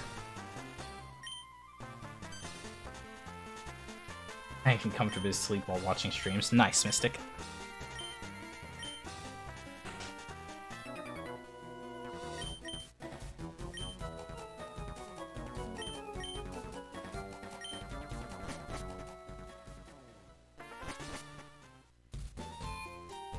Alright, now that that's over, we go to 3 Island. On 3 Island, we have to fight 4 Pokemon battles in a row. We're actually going to save, and we're going to heal and save for this, because we have the possibility of dying, however slight.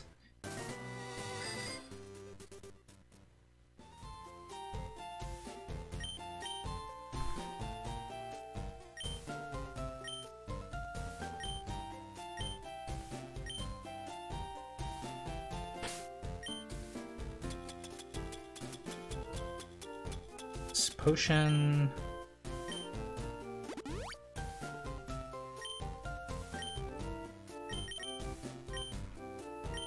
Save.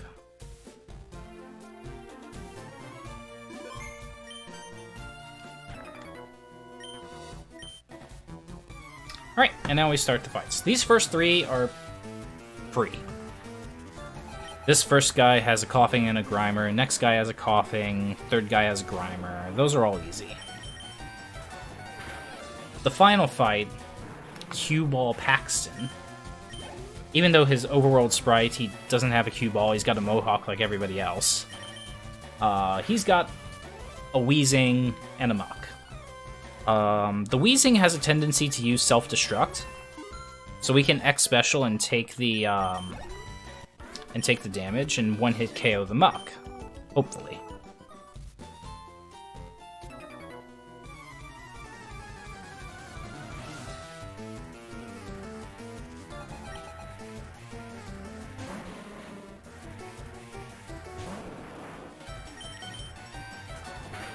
And if not, we've got X special and we'll still be able to kill everything. It's just slightly slower.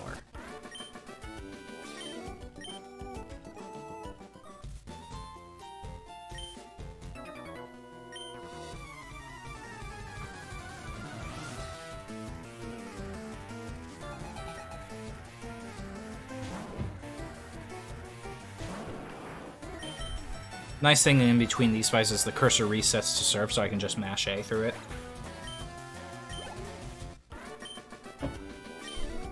But Grimer's waving his hands in the air like he just doesn't care.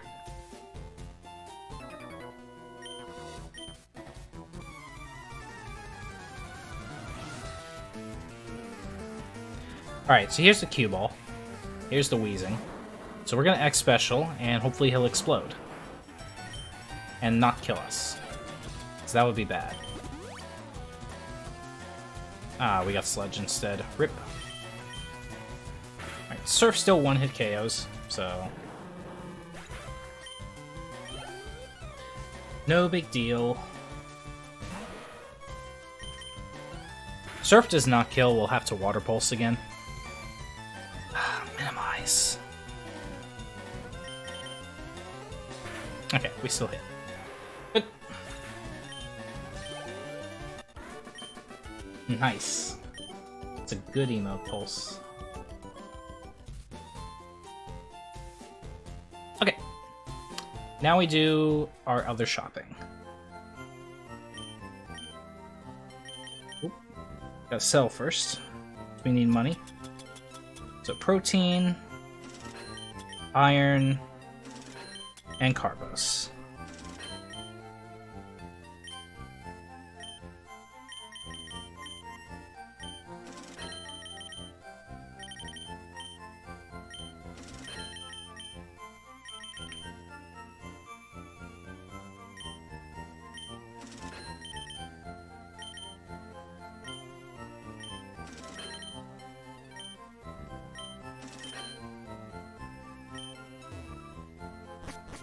Alright, so that'll give us plenty of Ultra Balls, plenty of Hyper Potions. We'll be fine. Alright, now for the next big catching area. Bond Bridge and Berry Forest.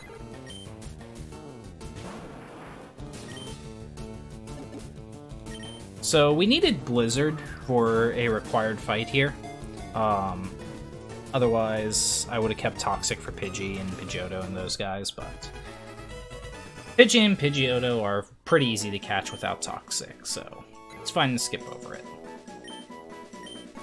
Pidgey we can just feed a candy and Pidgey will become a Pidgeotto, so very easy. Ooh, Psyduck.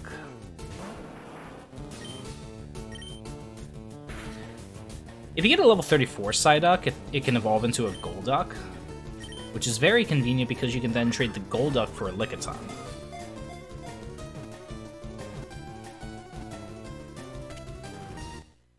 We did not get that luck here.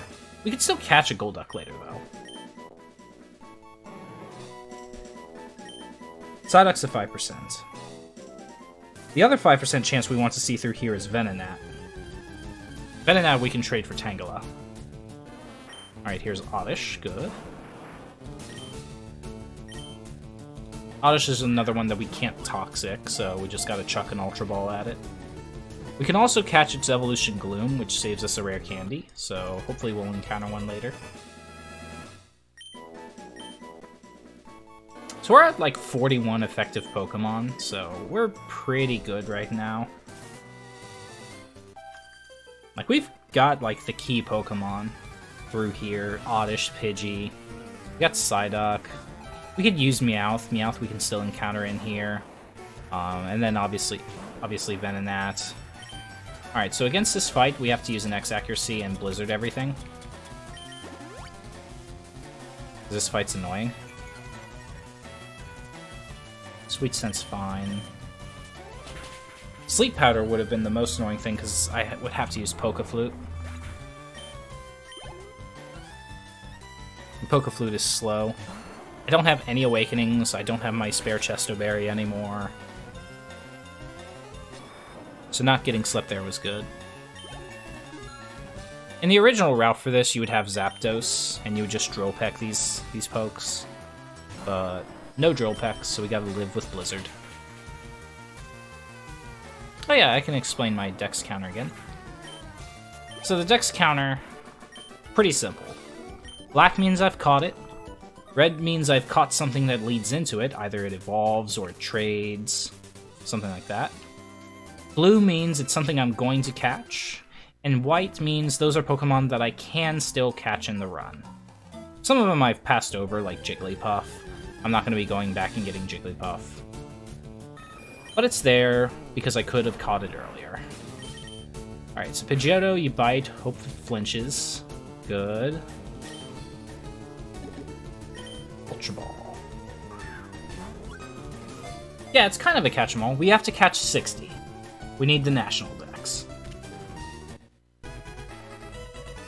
Good, that saves us a rare candy, which is nice.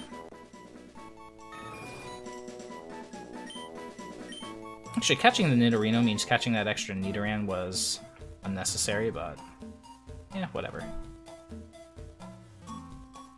Still candies to save, which is nice. Execute, that's the wrong random encounter I wanted. That's why finding a lot of Executes in Safari Zone isn't that great, because you can still encounter it later. Venonat is the 10% that I want. We also want to see Drowsy. Bloom is perfect as well, because we can bite it. Hopefully no troll here. Sleep Powder. Don't like that. Have to use Poké-Flute. No, don't break out. Oh, stop. Get in the Ball Gloom. Well, yeah, we always catch 61, but 60 is the required number. Can you not break out on the last...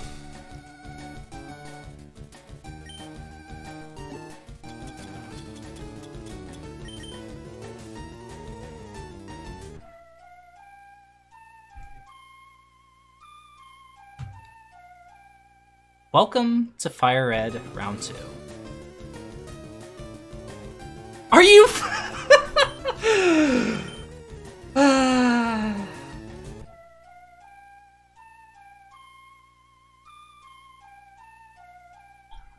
We're gonna be here for a bit.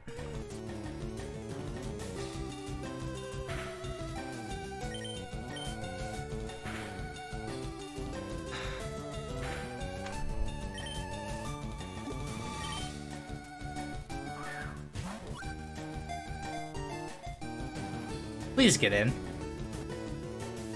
Thank you. I applaud you for entertaining the chat, but still.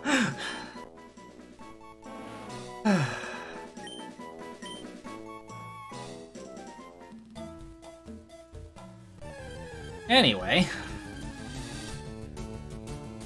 No, we don't want another Gloom. We want Venonat. Give me Venonat.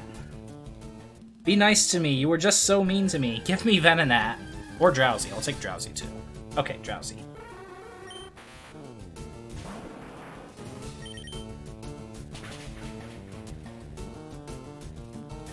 That guy has low special defense. That girl.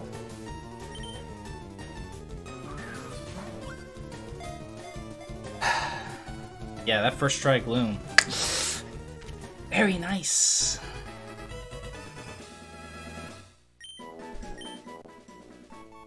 I need 19 more Glooms.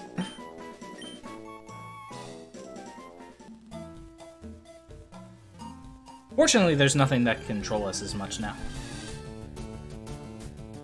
Except, we're still encountering more Gloom. So that's kind of a troll.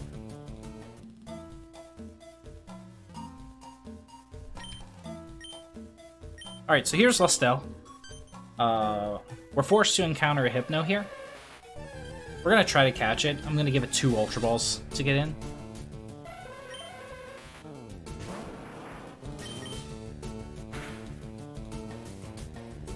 Oh, wow, that can tank one. Critical Confusion. It's interesting.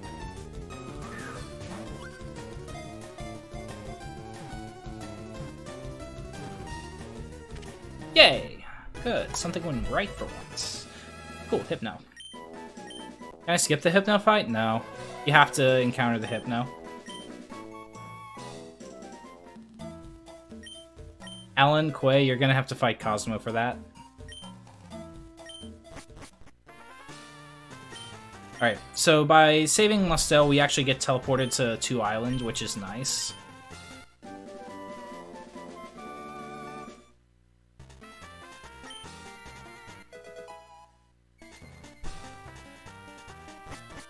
He gives us a Moonstone. We'll use that on a Nido later. And then we're gonna go up here. Hopefully we'll encounter Golduck. That's the key one we want to encounter. Golduck? No, we got Spearow. Rip. Nah, no skipping Hypno. Detective Pikachu and PSR Marathon next year, Cosmo. Pokemon.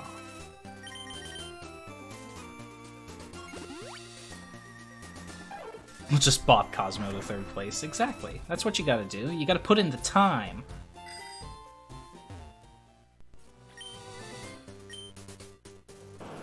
Golduck's a 5%, yeah.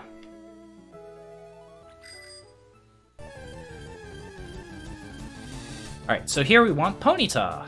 Perfect! And it's level 34. Even more perfect. So, Ponyta, we trade for Seal. And a level 34 Seal evolves into Dugong. So this is absolutely perfect. Wonderful, even. Oh, you're going to Rumble? Ha! Nice.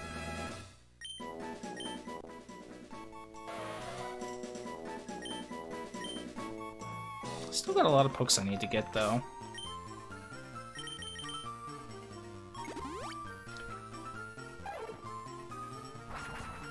Okay. So now we're done searching. We didn't get a lot of Pokemon, but we got enough. So we'll go to the computer and we'll do some swapping.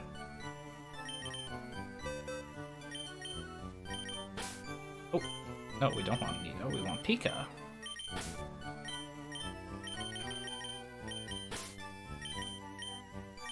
We have Pidgeotto, we have Oddish, we have Boom. Do I have any candy Pokemon? Just that? Ow. We're light on candy Pokemon. It's really annoying. I guess it doesn't matter what I get. I guess we'll get Execute. We'll just evolve Execute here. Need to heal Blastoise.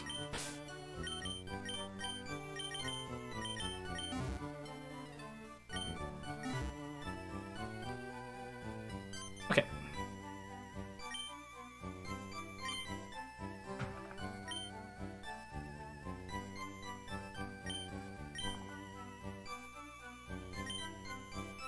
Cool.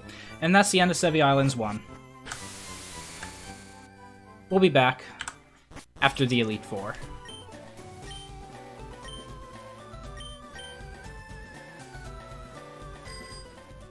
For now, we're gonna trade some Pokemon. We're also gonna evolve some Pokemon.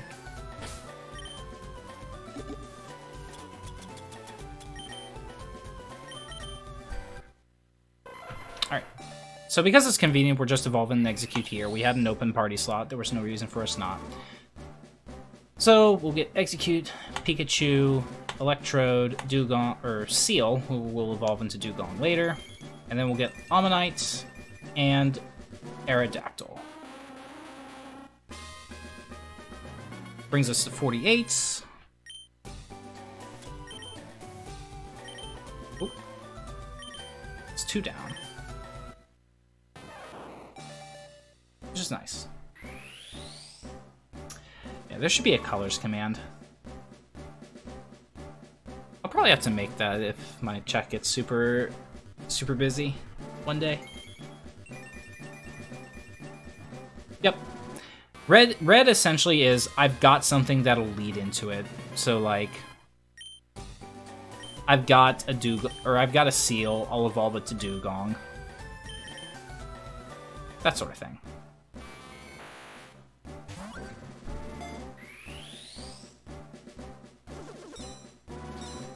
So this is a nice, easy section right before we get back into some battling.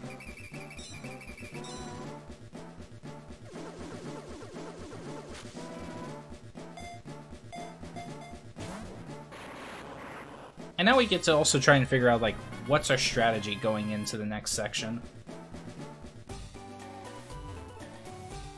Normally we would also talk to that lady because she trades Venonat for Tangela. But we don't have Venonat, so we're not talking to her.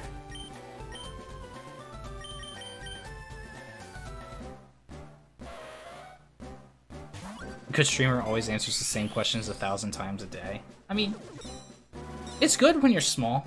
I mean, when you're a big streamer, it's hard to do that. That's why all the commands exist. It just gets difficult to repeat the same things over and over, but I like answering questions when I can. Blue Tangela.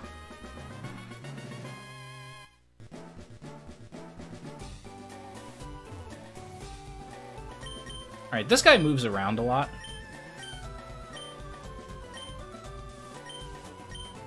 Hopefully he doesn't troll us too much. So we gotta talk to him 3 times. Technically 4 times, but it's right next to us for one of these. Oop.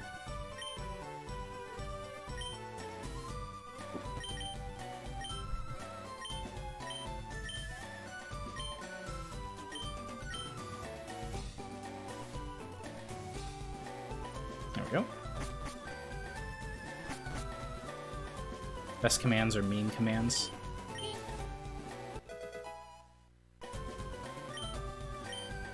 Okay. Done here. Now we'll go to Sylph. So we're going to swap our Weedle to the front slot. That way we can get its own levels. Rather than give it candies, because that's a lot of candies that...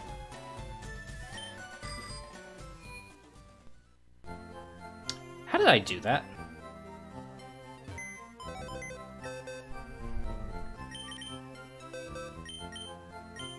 How did I do that? That's embarrassing.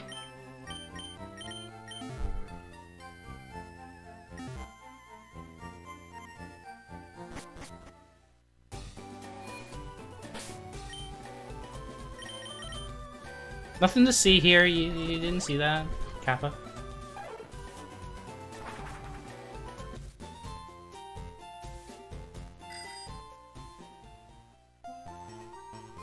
Alright. Anyway, Silphco. So taking the stairs here is actually faster because you can run rather than the elevator.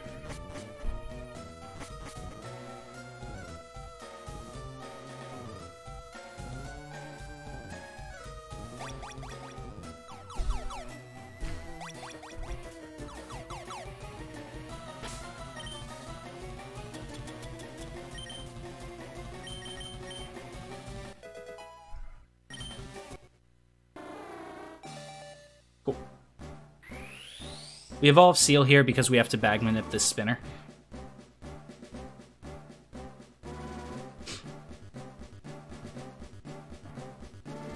We're going to get Lapras after the rival fight, so I'm going to pre-mark it.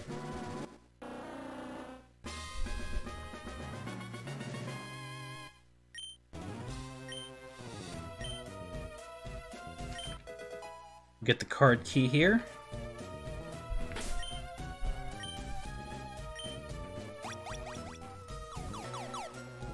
Bag manip it again. Honestly, if we hit this spinner, it's not the end of the world.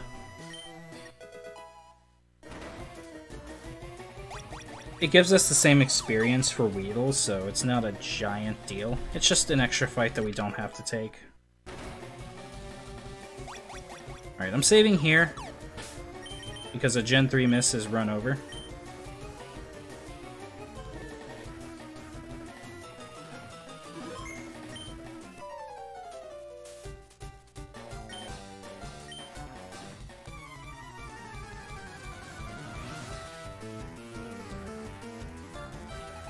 We haven't seen this guy in, like, I don't know, an hour or so. So he's probably got his Pokemon a lot stronger. So we have to use some more X items.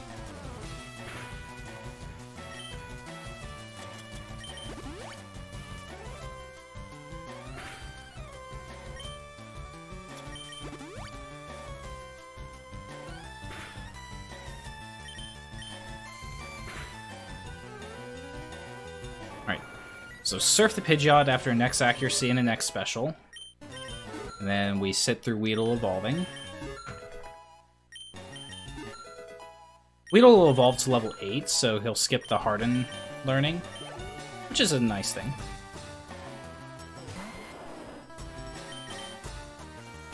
Alright, hit Blizzard, that's good. Missing Blizzard is generally a death, unless he uses Growth, in which case that's weird. And then the Gyarados, we Blizzard first instead of Bite first, because we want him to use Dragon Rage and get into Torrent. So, Dragon Rage. Oh, we crit. Okay, well I guess that saves a turn, but that's annoying. Makes it more difficult for Sabrina.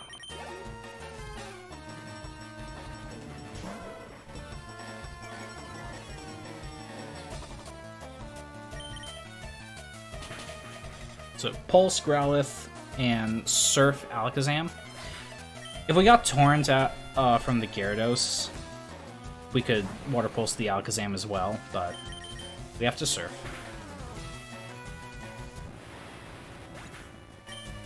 Alan, don't try to avoid the filters. Alright, so here's Kakuna.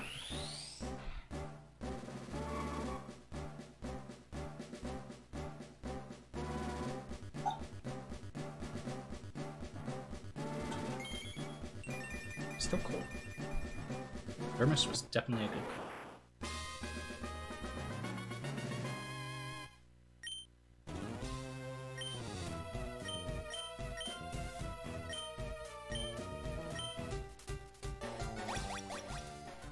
Alright, here's Lapras.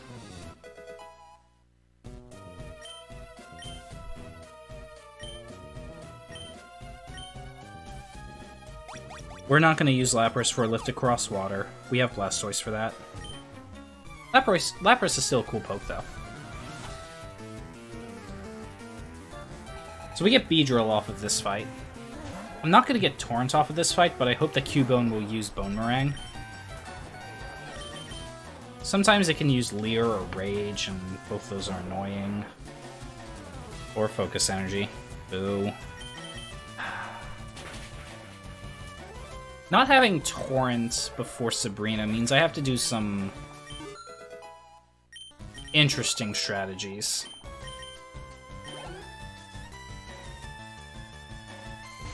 Oh, don't worry, I will. I will have 60 before entering the Elite Four.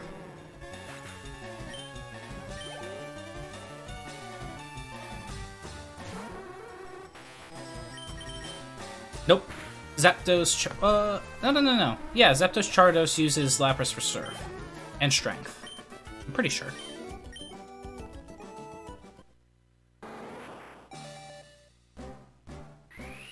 Again, I'm not overly familiar with the Charmander Charizard routes. I never ran them. They were developed while I was on my hiatus from Pokemon speedrunning, so...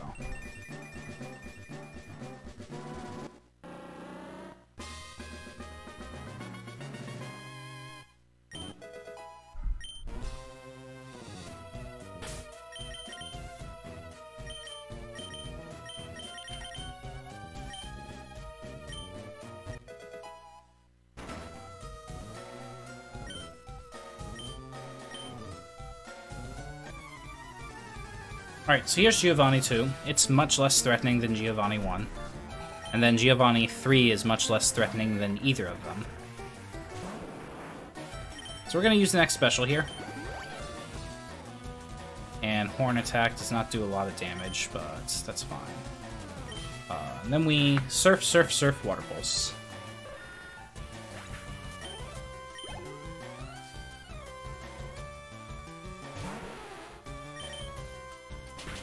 Found a shiny Geodude during a Beedrill solo run on FireRed. Fun fact, I've only ever encountered one shiny while speedrunning, and it was a wild Pidgey I used as a fly slave. Never had a shiny Squirtle.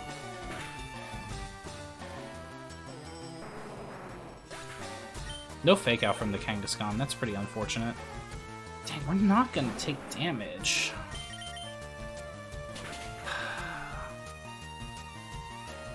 What do I do?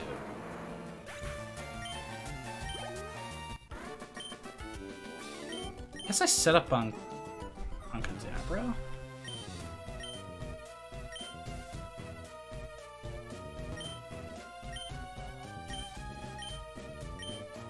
Here's the Master Ball. We'll be using it a long time later.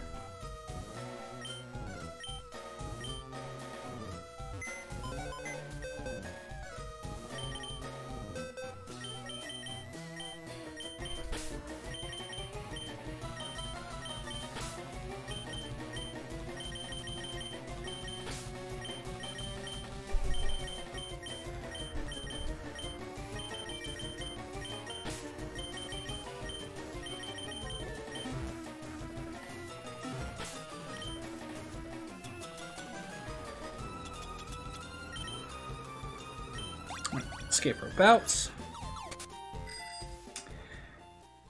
And normally I wouldn't be saving for Sabrina here, but I'm gonna save because I'm gonna try a strat that I haven't done in a while because I got such high HP. I'm gonna see if it works.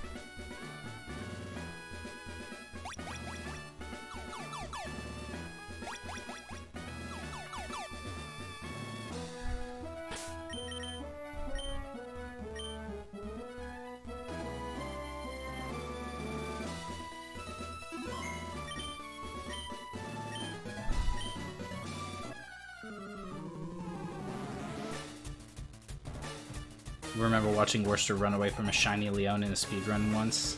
I mean, you gotta do what you gotta do.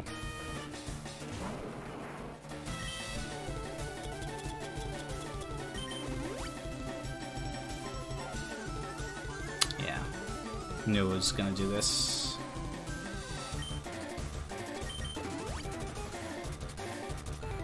Double Calm Mind. Ugh.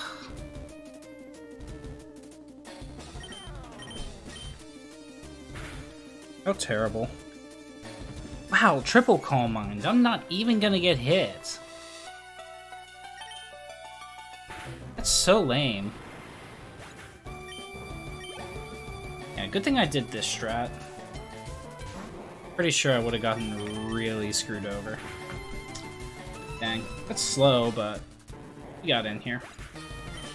It also means that Erica will be interesting as well.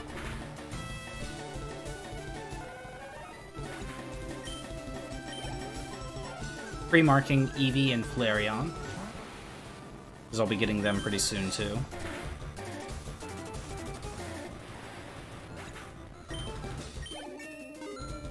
What do I do? I'm kind of low.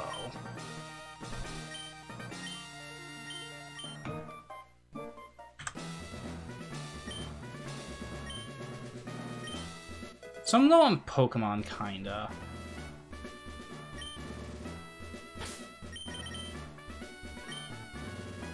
One too high.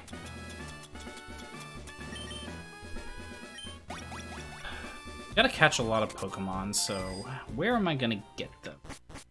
The Rattata I can get in Route 1. If I'm really desperate, I can get Venonat.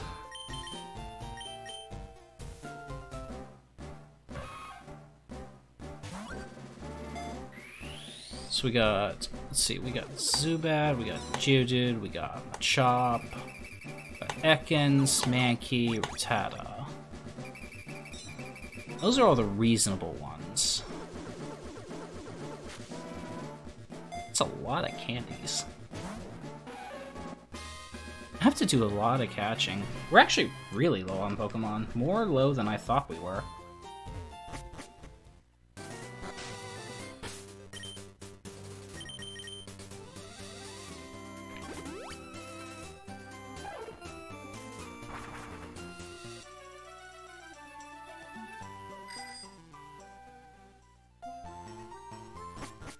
Do I have to YOLO 2 blizzards?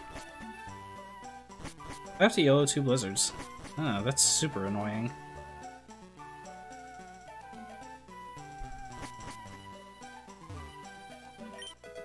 Here is Eevee.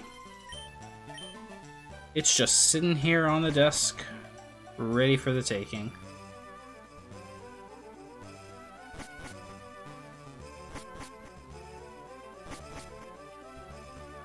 Alan, don't try to bait Vohio. Vohio's cool.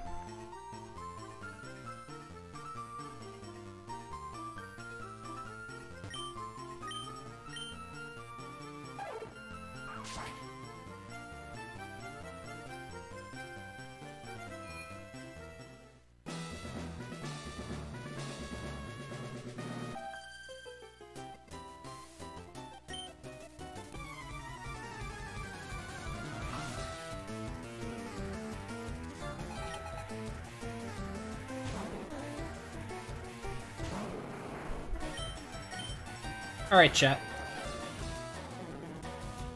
So I've got 2 backup strategies I can do. I'll leave it to you to decide. Backup strat 1. We go and get Venonat from Route 15 and trade it for Tangela. Backup strat 2. We get the Good Rod and we fish for a Poliwag or a Goldeen.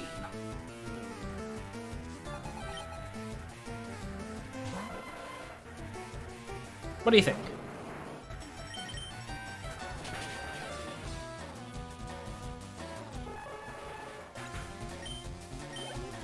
Wolsk wants the Wiggly Woo.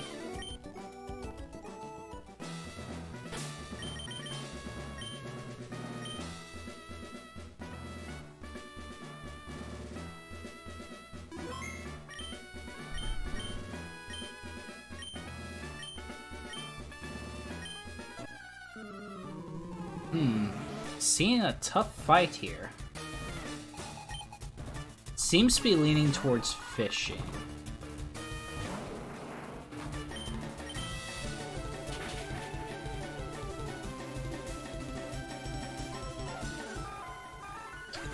Ooh, if I catch Venonite, I could name Venonite Pineapple. Oh boy. That's spicy.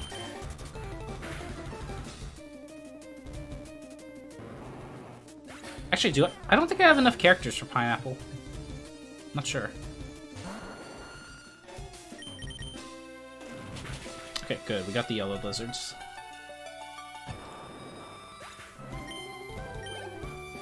Alright, I think most of the chat... there's a lot of Wiggly Woos here. Maybe we'll do both. It's pretty even.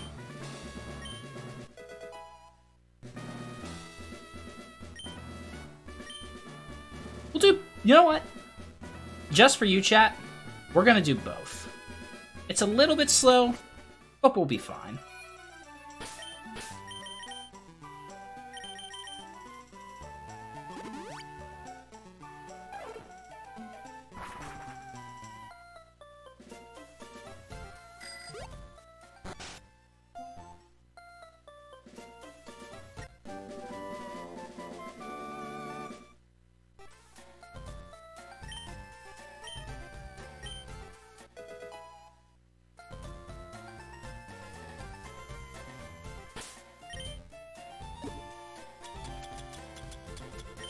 Alright, so we're gonna teach Strength to Clefairy here. Whoa. To Clefairy.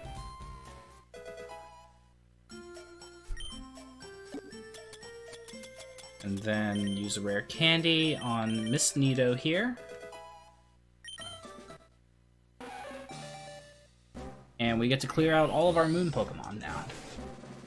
No, I did not want to do both from the start, Zictoworth. I just decided there's good reasons for both. And the chat is very mixed, so I'll do both. Full collection speedrun. That'll take a while.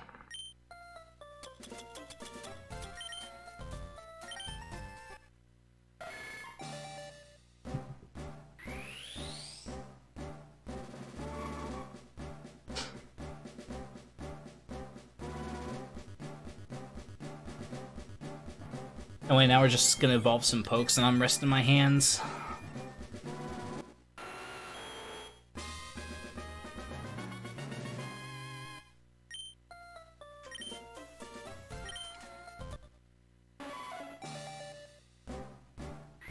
The Vohyos are invading. The Vohyos are welcoming. Welcome, Vohyo.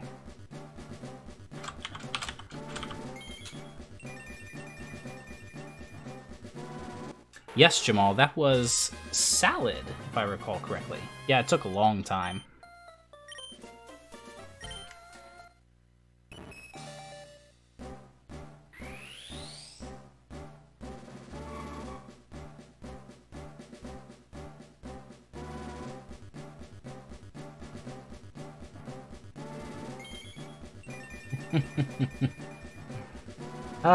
So many Vohyos.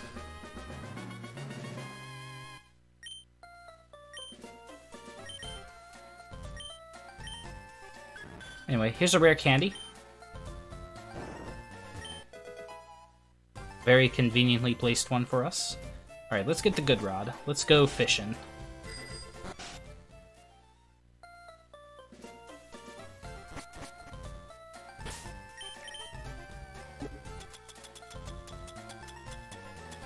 Wait, there. Huh.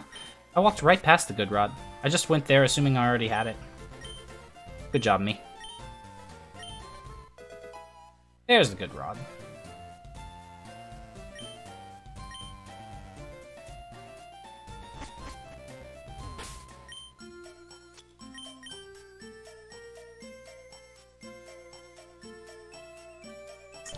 Hey, instant catch. Good.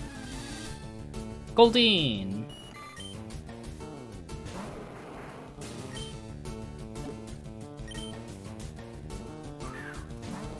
Ultra Ball.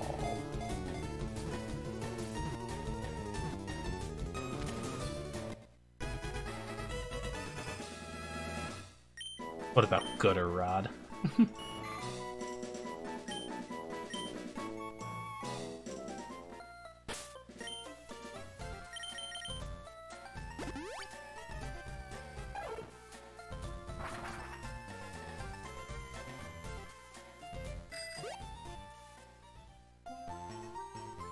Alright, we're gonna go to Route 15, and we're gonna catch a Venonat.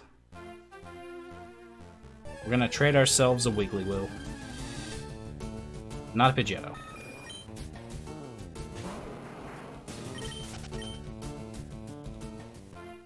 By the way, we're gonna use the King to get Venonat down, by the way.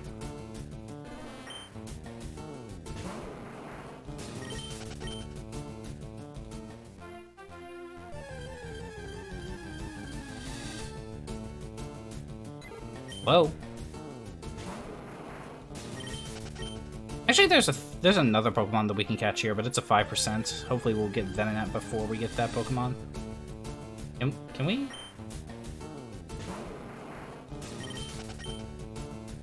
Can you not? Yeah, this route music is pretty good.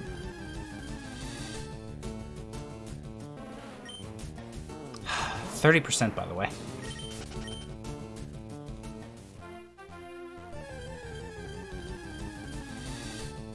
Okay, there we go. There's our Venonat.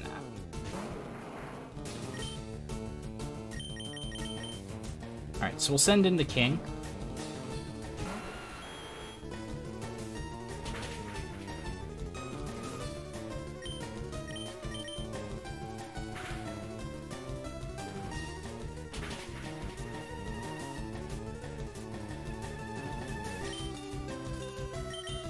Alright, cool.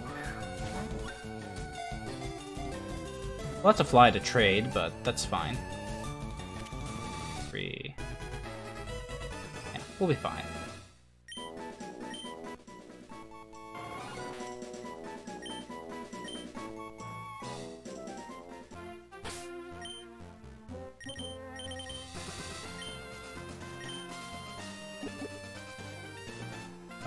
Actually, yeah, I do need to max elixir.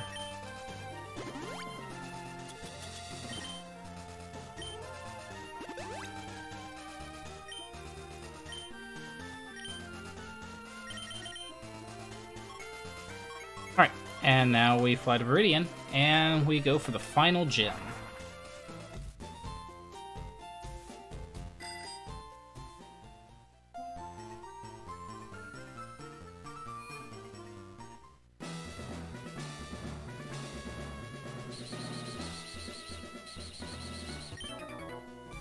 Now we fight the Karate King, who has 2 Machokes and a Machop.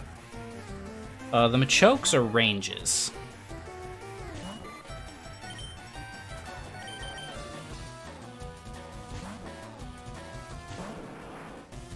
I will not use the Master Ball by accident. I've been making sure I'm not doing that. Low, Takeno. Low.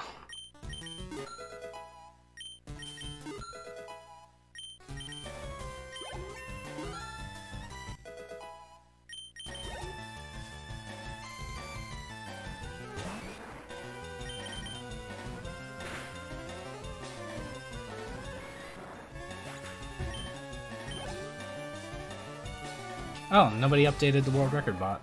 Whoops. No, Mewtwo cannot run. You used it on a Diglett once? Rip. Wait, how'd you use it on Diglett? Wait, what? Can't have been on FireRed round 2.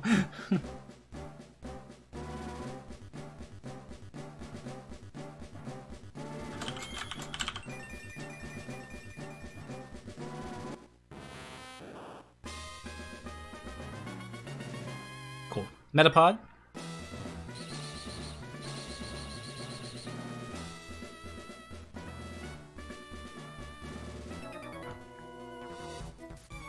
And this fight will get us Butterfree.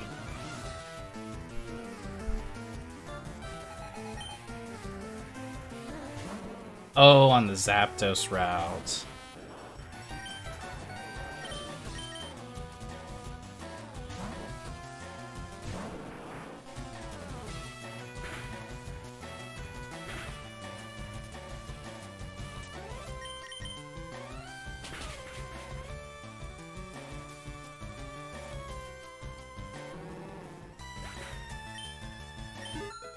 I guess I'll just answer the world record question. World record is 3 hours, 34 minutes, and 33 seconds. By Exarian Yu.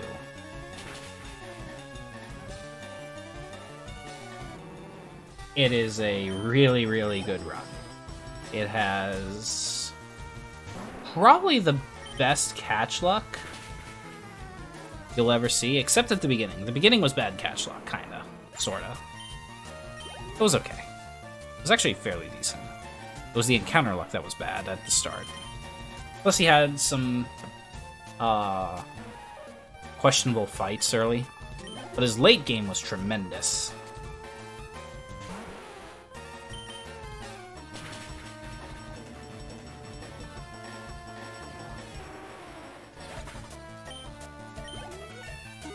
Faster than Kahlo. I would hope it would be.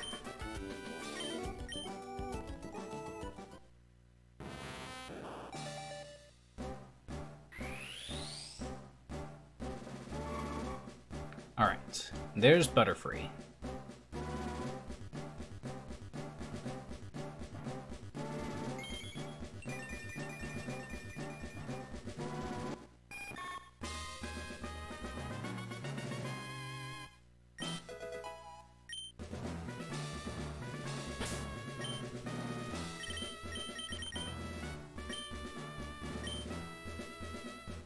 Alright, and we swap Blastoise back to the front because we don't need Blastoise, or don't need Butterfree up front anymore. And we fight Giovanni. And like I said, this Giovanni is easier than the previous two Giovannis by a long shot.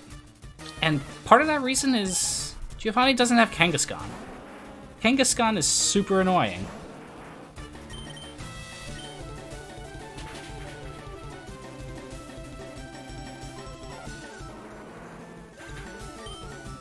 Yeah, Giovanni is the leader of the third gym. Gasp.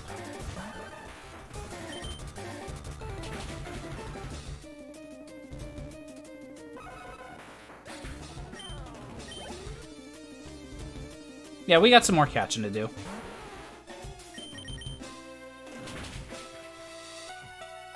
Oh, I forgot to mark off the Eevee. Whoops.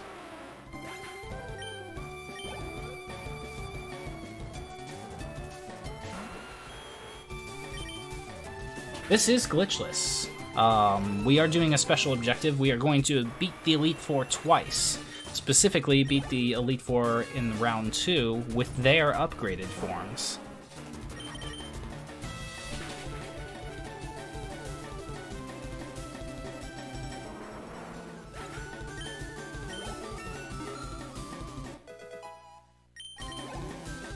And we're about an hour away from that, so...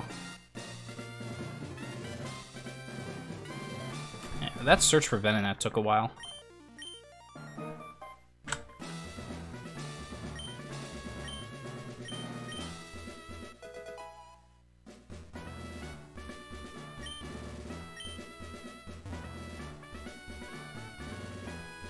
Alright, so we're not going to do any sort of healing for Viridian Rival, but we are going to save.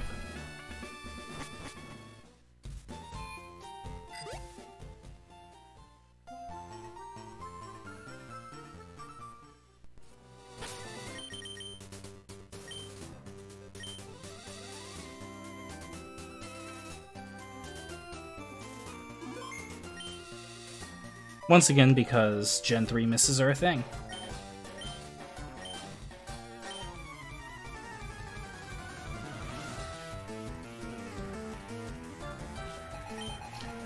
And actually, like, the notes say that the X accuracy is backup, but I like to use it anyway.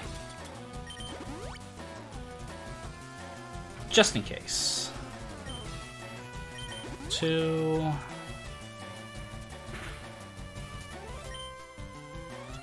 X accuracy. Surf. This is Torrent. Pretty good.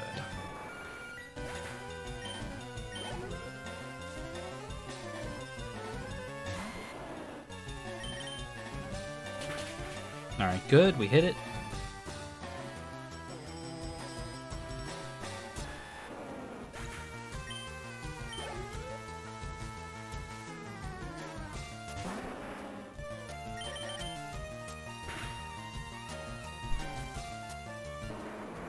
Yep. I own 50 Pokemon right now. The 4 in red don't count towards my actual total right now. Alright, so we're gonna X-Speed here. Hopefully it'll use Rain Dance. It used Hydro Pump instead. Rip.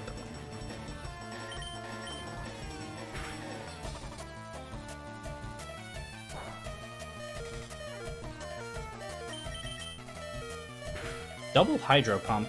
Interesting.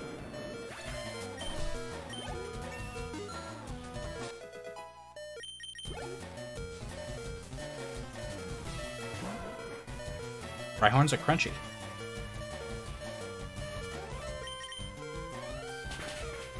Oh yeah, we got plenty of X specials. Like, there is a backup place that I can get X specials just in case, so no big deal.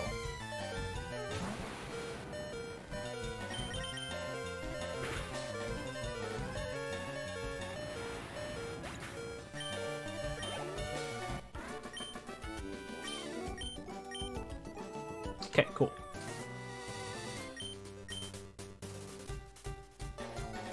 Alright, we're gonna sneak through here and try to get a Rattata. Got Mankey instead. That's fine. We could still catch Mankey.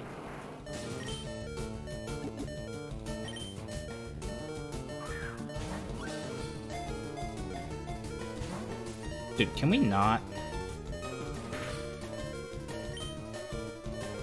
9 Ultra Balls?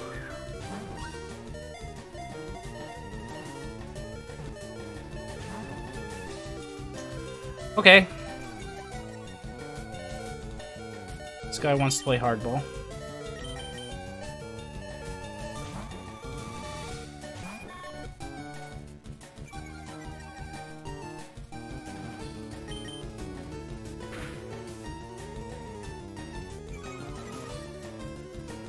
Free. Okay.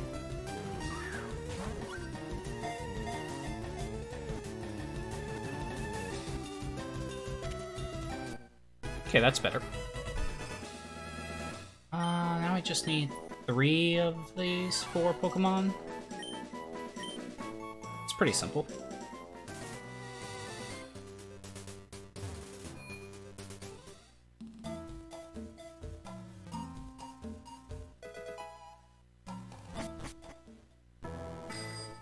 There was talk of a Mankey route.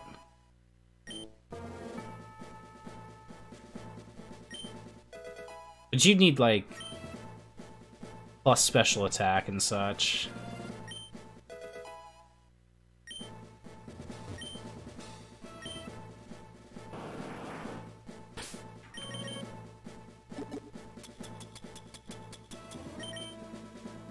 And now that we've got, like, Manip for starters, there's no reason. Especially because we can't Manip our encounters.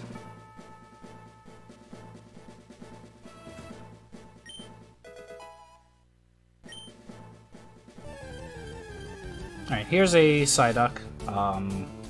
We can't catch it. We already have one. It's kind of why catching the Psyduck early like that is unfortunate. Because it doesn't evolve. Alright, give me Ekans. No. Not Mankey.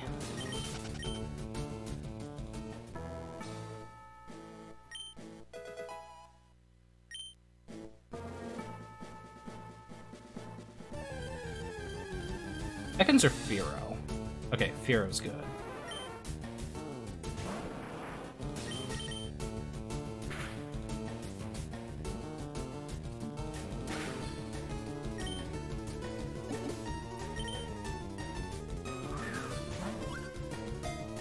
That should be a catch. Okay.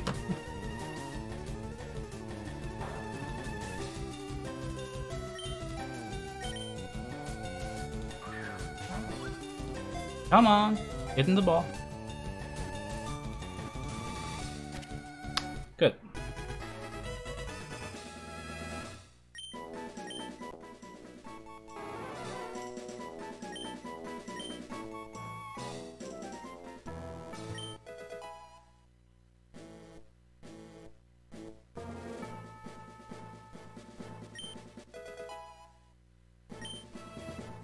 Alright, Victory Road. I need 2 of Machop, Geodude, Zubats. We got Geodude. Ultra Balls is 78% for Geodude. Right around the 78%. And I use Rock Blast, not self-destruct. That's fine. Only 2 times is good. Running low on Ultra Balls. There's a backup Ultra Ball if we absolutely need it. I hope I don't.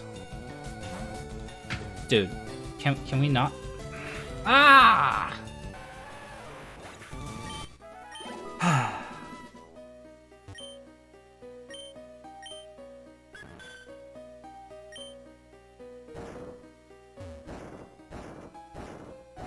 That's annoying. If it was a Zubat, I could have brought in the King.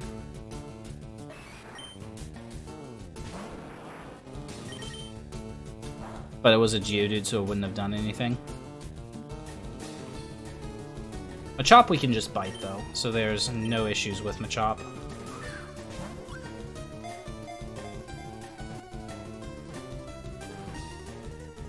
Marathon luck.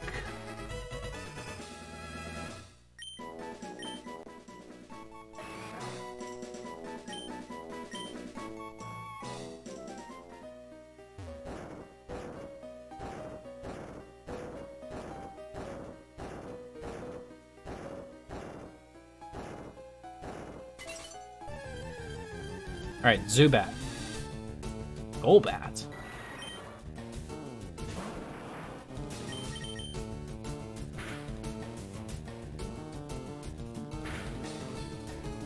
Is this a range?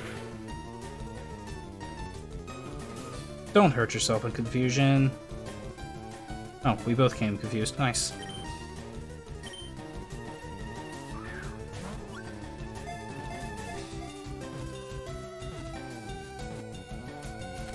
Okay, now we just need 1. That saves a candy, too. That's nice.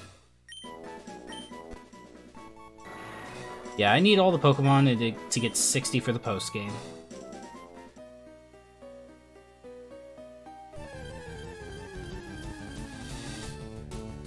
Okay, Geodude. I don't trust you. We'll bring in the King. We'll see what the King can do. Oh, the King knows Double Kick.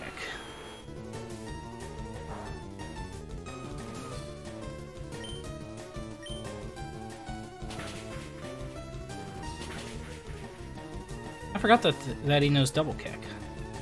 That helps out a lot. No self-destruct is good. Cool. Last Ultra Ball, too.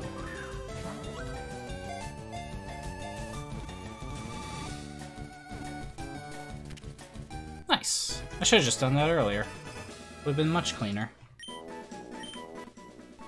Yo, S-Fane.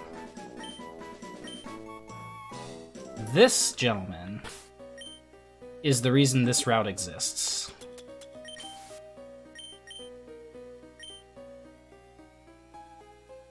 He is the true Mewtwo Master.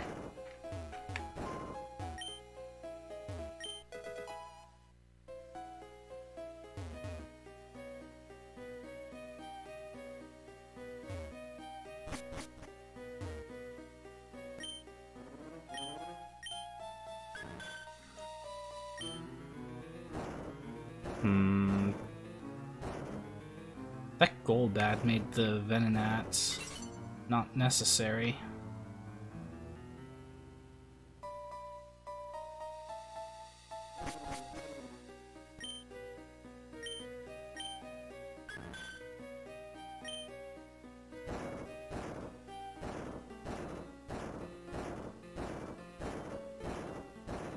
I can save time if I don't get the Venonat, because I can just evolve Geodude.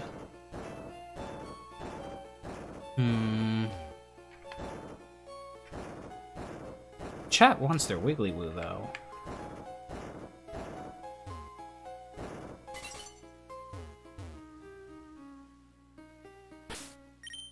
Oh.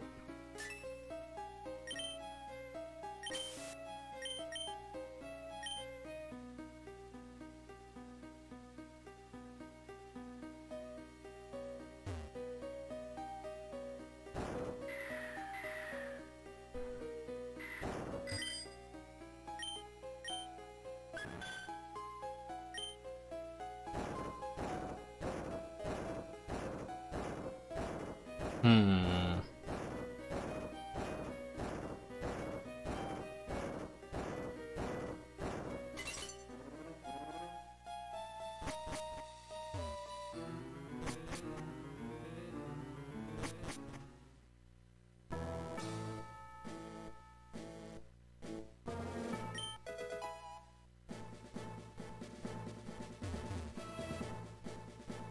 I'll go do the trade. It doesn't take that long to do.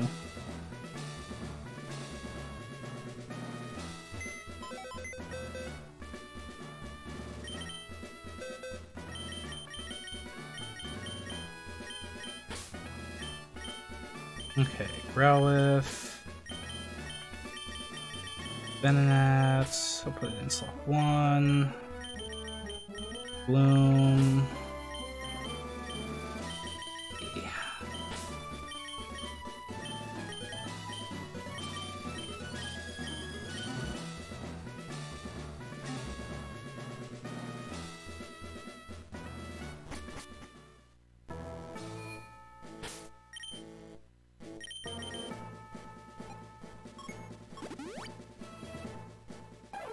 Which gen is my favorite?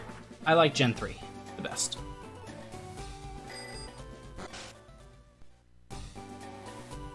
Alright, chat. Here is your prize.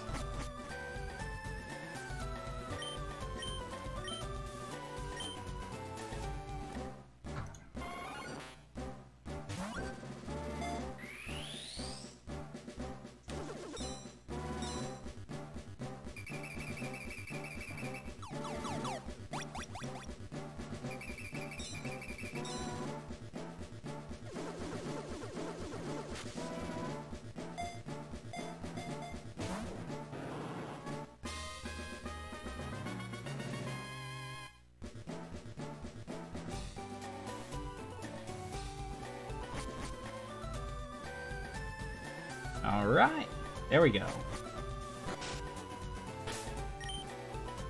Right. Use the candy on the chop. I had a lot of extra rare candies. Actually didn't need to get that spare from Victory Road.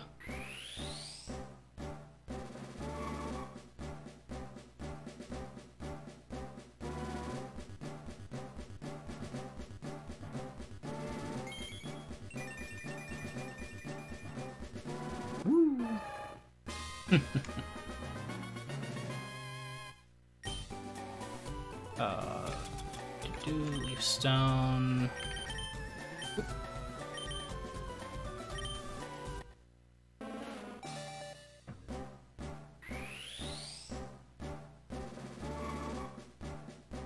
Bloom into Vileplume, and then we'll do Eevee into Flareon, and Growlithe into Arcanine. And that should be 60.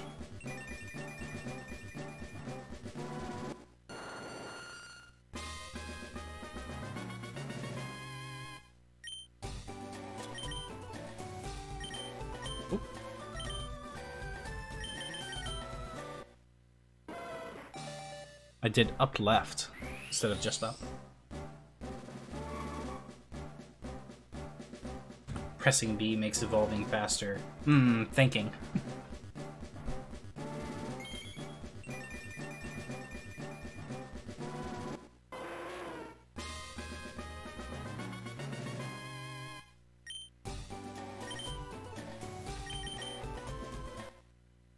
Alright, and that should be 60.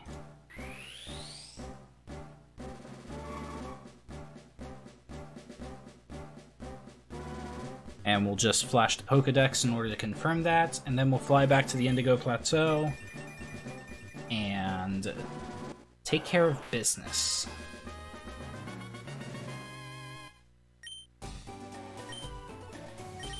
Oh, not Pokemon, Pokedex. Owns 60.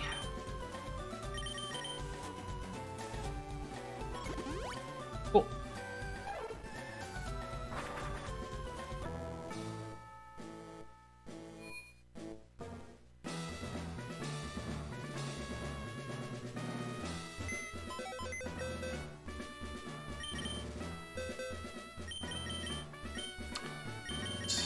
Blastoise, Fairy,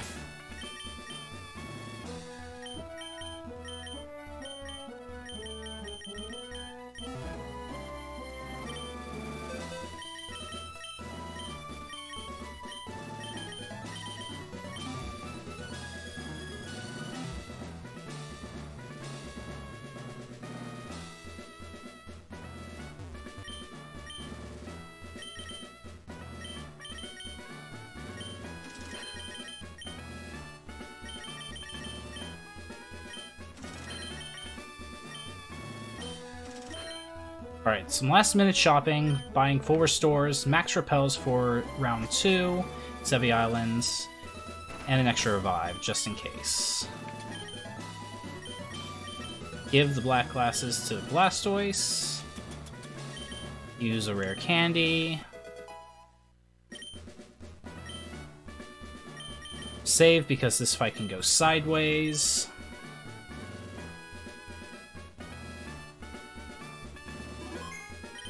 And let's go. Time for the Elite Four round 1. So we're gonna save basically for each fight. They're all hard with Blastoise. Not impossible, just hard.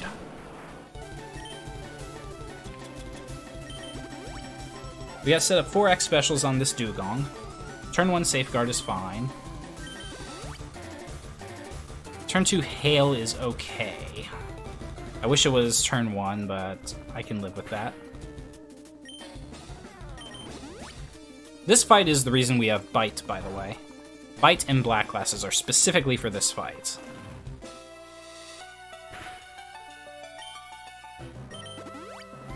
Alright, that's 4.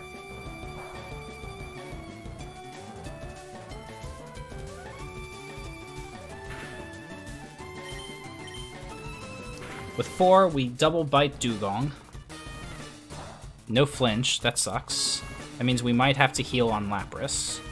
We'll probably have to heal on Lapras, honestly. Unless we get a flinch.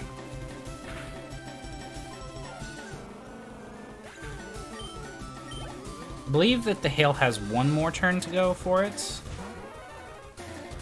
Okay, no, we're good. Alright, so Cloyster is supposed to restart Hail there, but because we have Bite, we just Bite Cloyster and Cloyster dies. And then we can go through, we bite Slowbro, we'll Surf the Jinx, and then we have to triple Bite Lapras.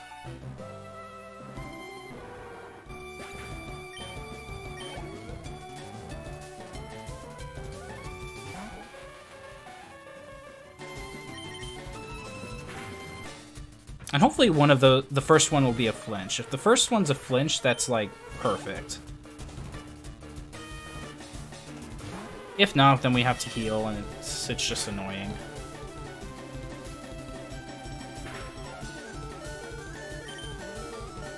See? Just annoying.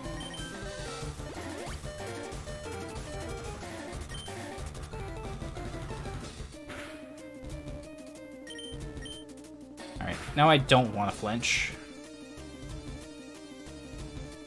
Confuse Ray, that's not good. Okay.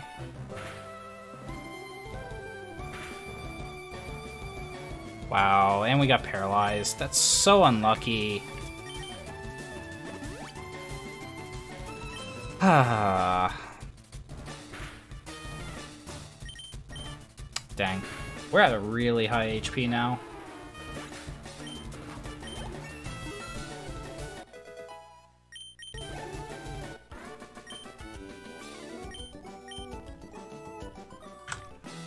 Ideally, we'd like to be around 80 for this Bruno fight, because that gets us Torrent easier, but we're at high HP.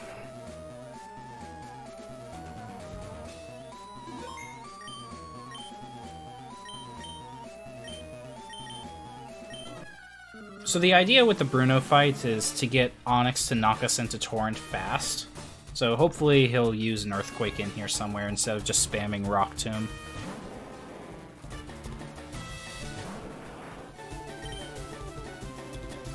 But we still have to use Guard Spec here, because Rock Tomb will drop our speed, and that's a problem. See, it missed Rock Tomb. You know, why do we even try? 2...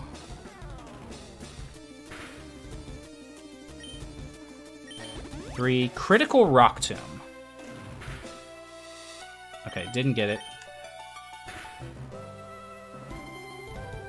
Onyx uses Roar after the 4th turn, so we have to bite there.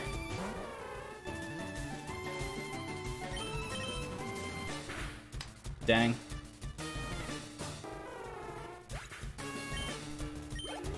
So we have to heal here because high jump kick kills us.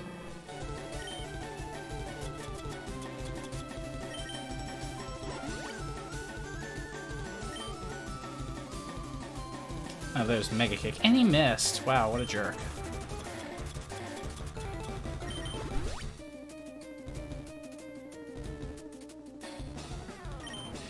Well, that's why Mega Kick is a terrible move. Never hits when you want it to. That makes this Lorelei fight really annoying. Or not Lorelei, Agatha. We already fought Lorelei. Agatha is really annoying, because we have to triple X special on Agatha now. If we were in Torrent, we would just need 1 X special. But now we need 3.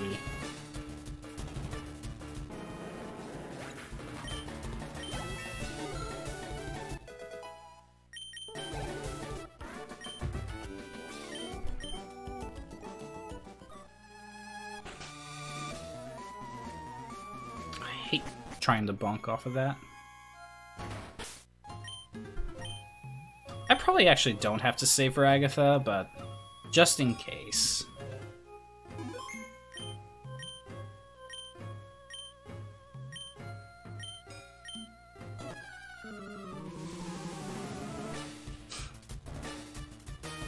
Yeah, I know, it's terrible, terrible Pulse.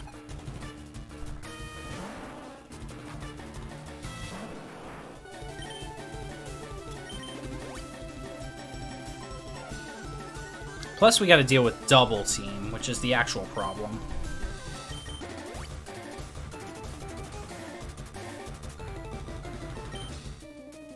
Two.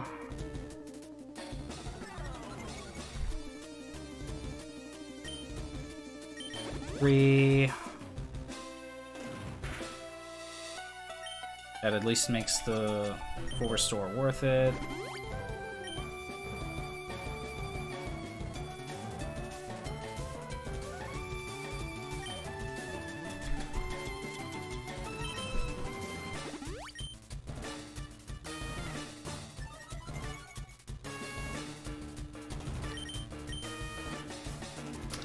And now we get to sit through these double Kappas.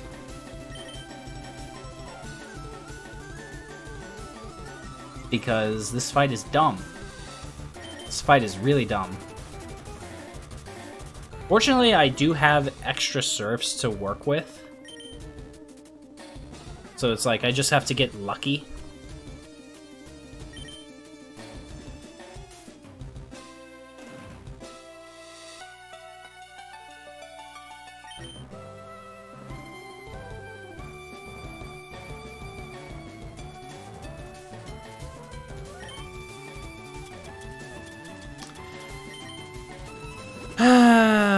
Marathon luck.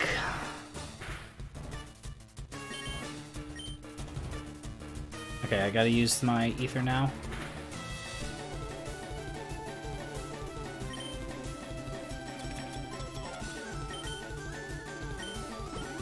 The ether I grabbed all the way at the beginning of the run.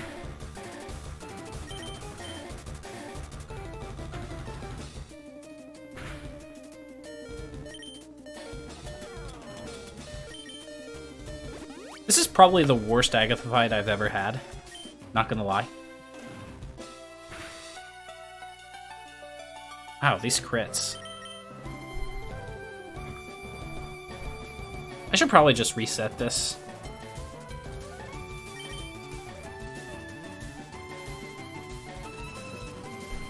Yeah. Yep, that's done.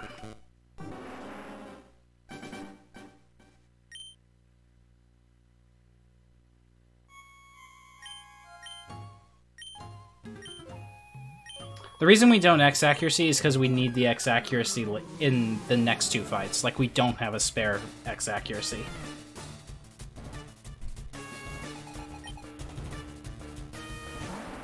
Otherwise, I probably would just to help out, but even then, like, +6 evasion, like, what do you do?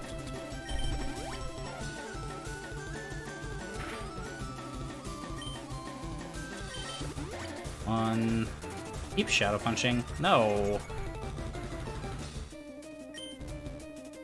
2, Shadow Punch me.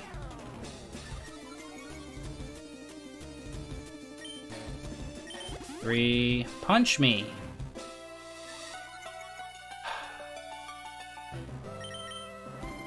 See, why couldn't you just do this in the last save?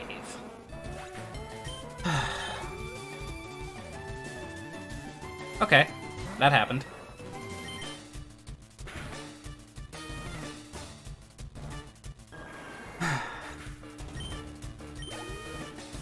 This is one of the, like, downsides of running this game. You get really, really, really stupid RNG like that. And we're not even done with the dumb RNG. We can still miss Blizzard on Lance.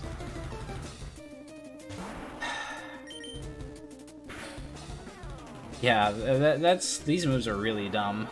Oh boy.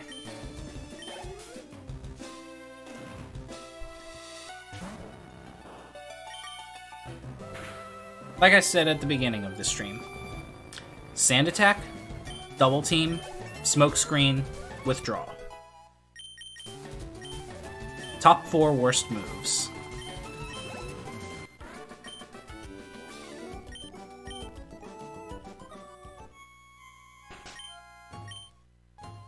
Thanks for the concern, Vohio. I'm fine. We'll still make it.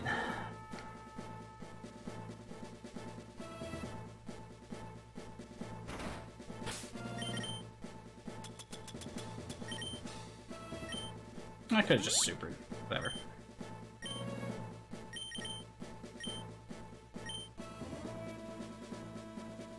Minimize is an awful move. Did I say withdraw?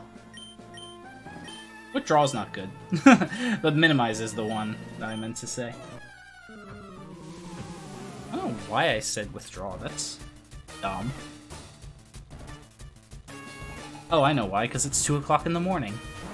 And it's East Coast.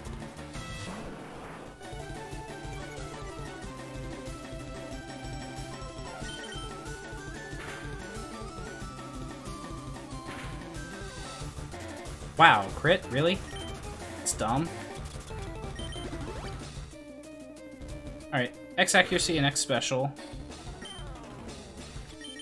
I am not in Hyper Beam range, yeah. Now I am.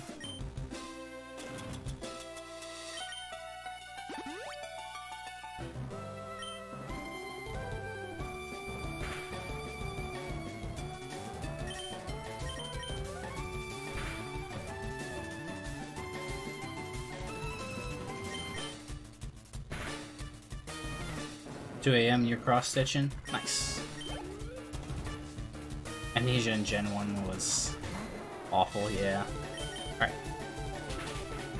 So now we try to hit all of our blizzards. Now this stream is actually pretty great for West Coast right now. It's like 11 o'clock there. Pretty good.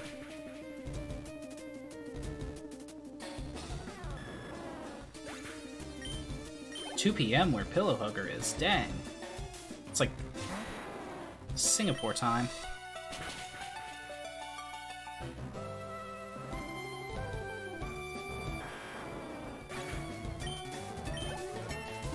Alright. Got through Lance. Yay.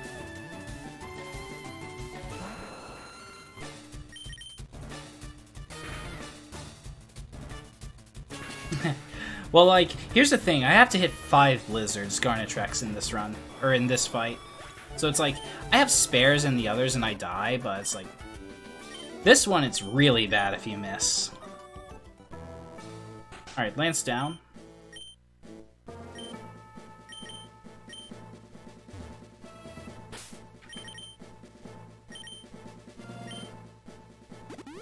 Hyper Potion. Elixir.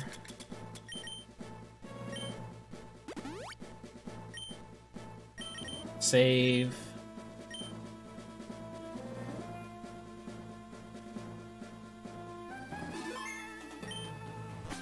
And let's go.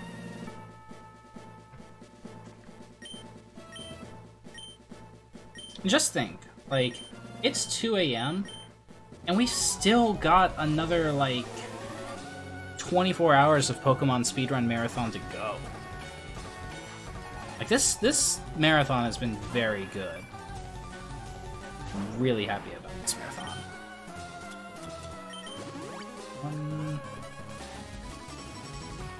Alright, so we guard spec because of stuff like... He knows Sand Attack again.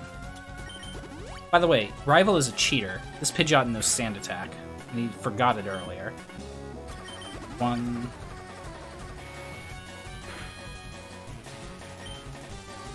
2... See? Cheater. 3...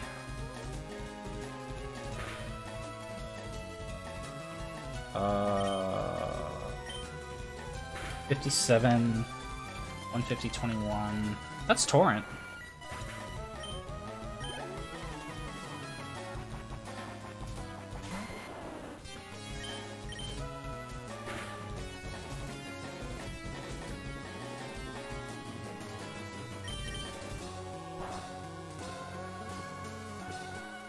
We get to YOLO some blizzards now. Not always do you get to do that, so...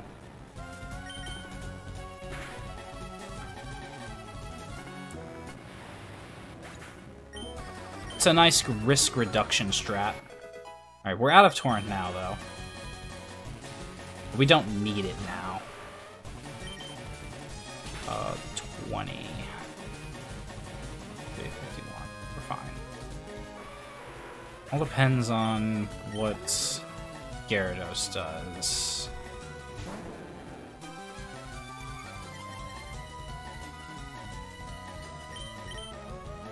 So, Flinch. Thrash. Alright, have to heal.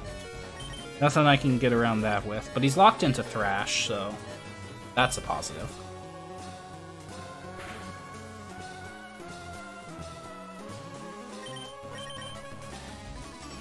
And we missed Blizzard, nice. And it hurt itself in confusion. Okay, hit the second Blizzard, that's good.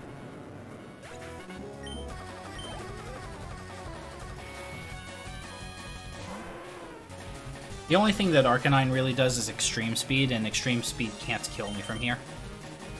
Oh, it didn't even do Extreme Speed. It must have done, like, Agility or something. Nice. Good time save. Wow, really? How much time did I lose us?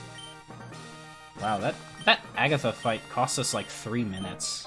It's really dumb. Alright. What does JP stand for? It's my first and middle initials. It's a nickname I've used for a while, so... Alright, so round 1 is complete. We are the champion, my friends. But we will keep on fighting, because we have a round 2 to go through. So as soon as Blastoise appears, that means our save is done, and we'll reset, and we'll move on to round 2.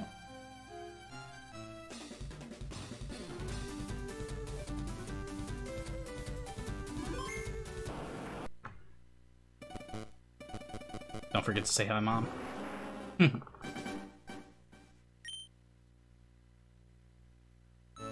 Alright. Unfortunately, we can't say hi to Mom because Oak shows up and takes us away for a cutscene. Oh, we'll still make it.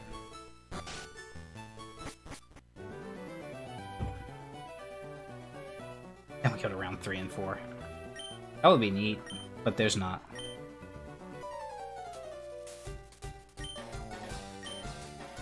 Alright, so back to the side quests. So, like I said, we gotta go through and do a bunch of side quests on the Sevi Island to get round 2 unlocked. So now that I have the National Dex, Lorelei is off at 4 Island protecting the ice Pokemon there. Just being, you know, a nature freak. So we're gonna make sure that she doesn't have to do that and she can come back and do her job.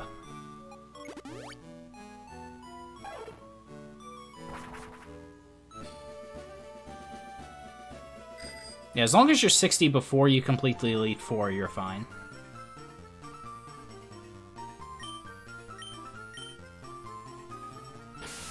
Alright, so one island, that way we can unlock the quest.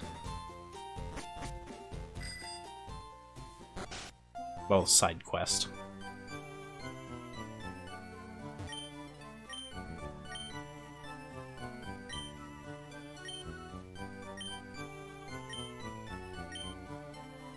Who knows where it could be? Well, fortunately, I know where this ruby is.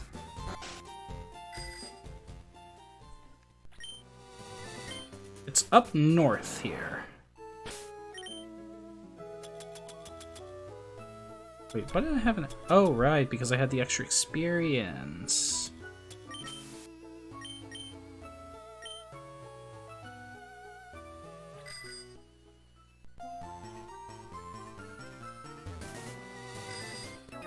What? Okay. That's supposed to work.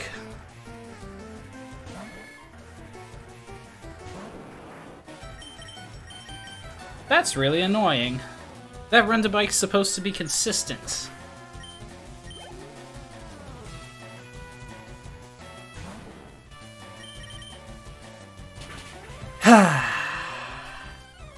Good start. Good start.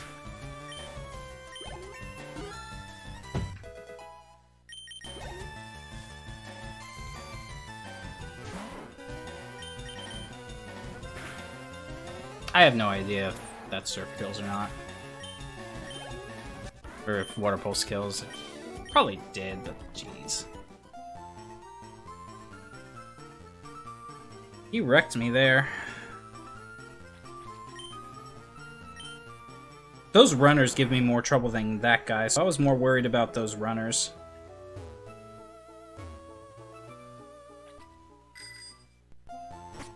Alright, so here we are at Mount Ember. By the way, Moltres is up at the top of Mount Ember. Not in Victory Road, like in the original Red.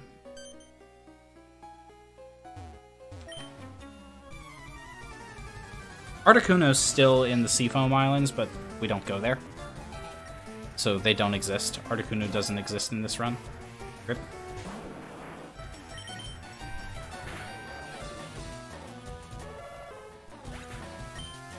That trainer snapped his own neck to fight you. Dang. What a trooper.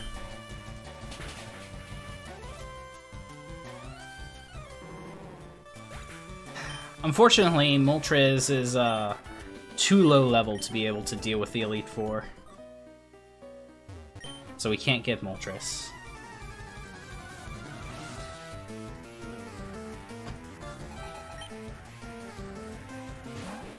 Ignore Mewtwo, beat him with Turtle. I wish. The X special setup that you need on Dugong is just ridiculous, though. Yes, there is a schedule.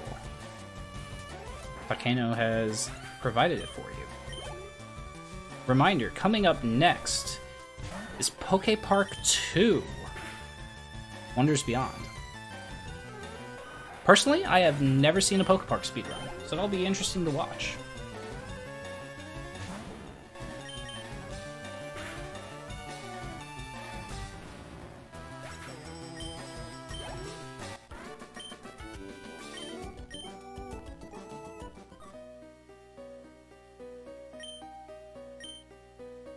So these guys tell us to stay out, so obviously we're not going to listen to them.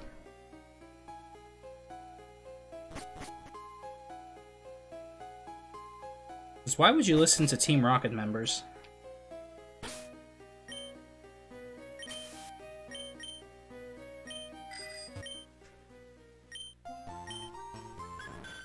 Nice bike.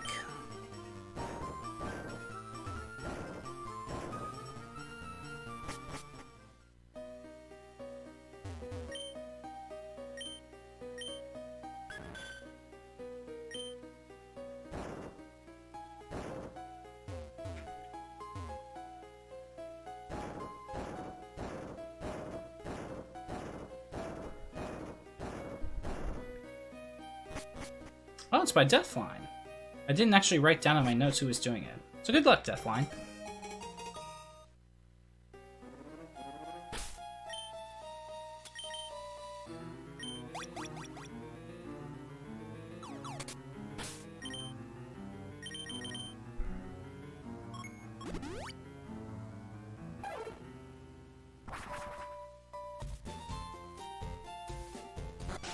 Alright, now that we've got the ruby, we get to talk to Celio, and he'll give us the quest to get Sapphire, and he'll give us the Rainbow Pass, and extra map pages, which are irrelevant because why look at the map.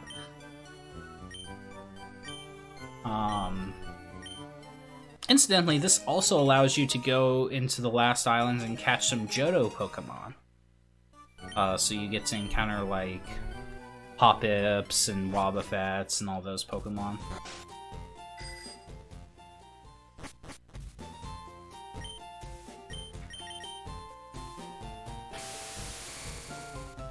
Alright, so we get to 4 Island, and who should we find here but Rival?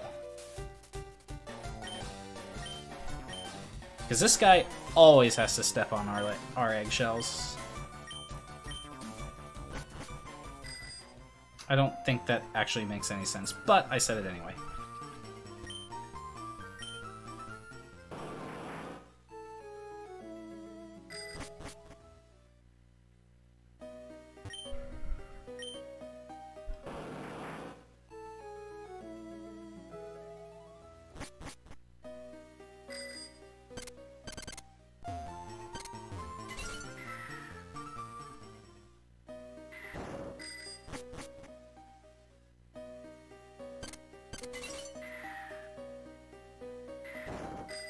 So a small ice puzzle, in case you thought that FireRed didn't have any ice puzzles.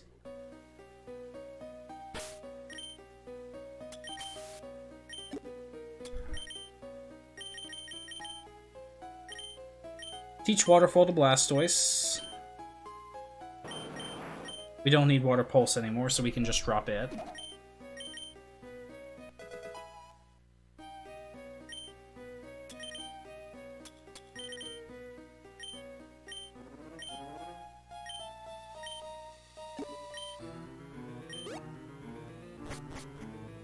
We also give Blastoise a Person Berry because there's a fight that can give you confusion pretty easily. So the Person Berry is useful for that.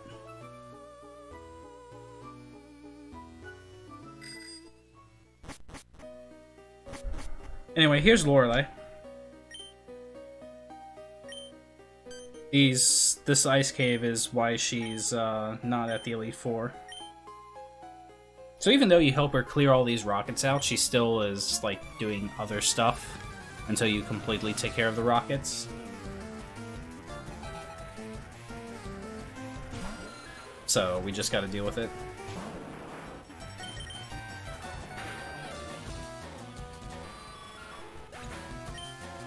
We're fine, Takeno, we're fine. Look, both Ducks and Sheding are cool, far-fetched Pokemon.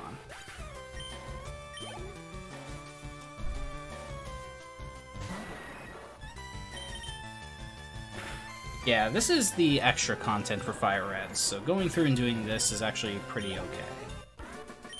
Where's the Crystal Onyx? In another universe.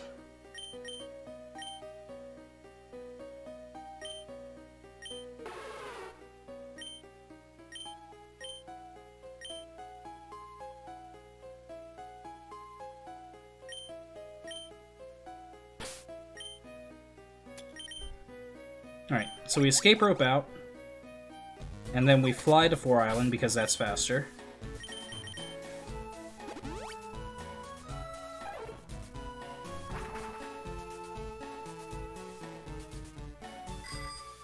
And then we go to 6 Island because that's our next destination. We can't go to 5 Island yet because we don't have the second password. We'll get the second password here. We're also going to find the Sapphire here.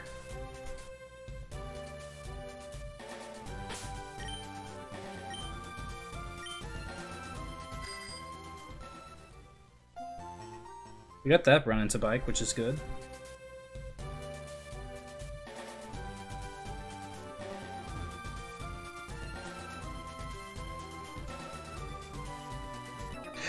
Wow! Okay, I haven't done that in forever. Good job.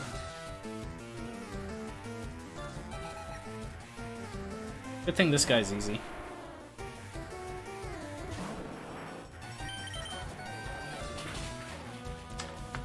Dang. You're supposed to go all the way down to the bottom and bag freeze both spinners at once. Obviously that didn't happen.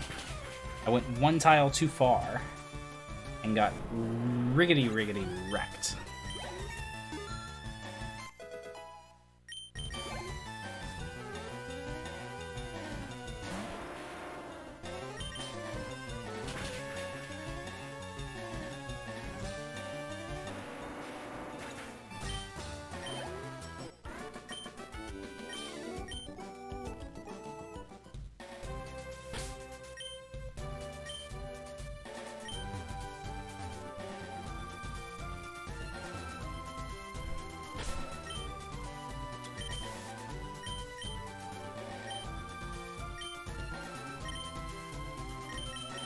Anyway, you cut down the door. And we go into the dotted hole.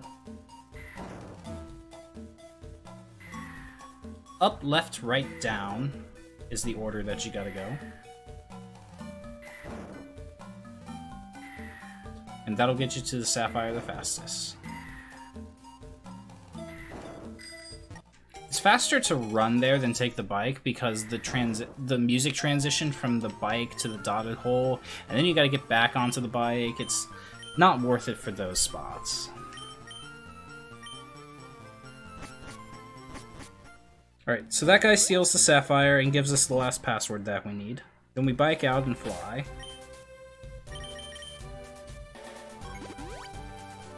And now we go to 6 Island. Or, sorry, 5 Island. We were just on 6 Island.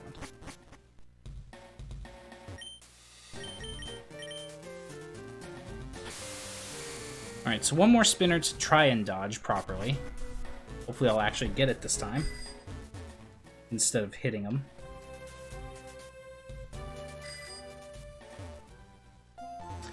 Whew! And then there's that walker that is completely random. There's nothing you can do about her. Yeah, there's the dot guide in the manual.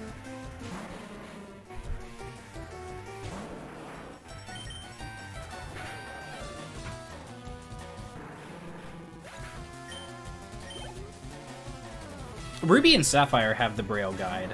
I honestly don't know if FireRed and Leaf Green have it or not.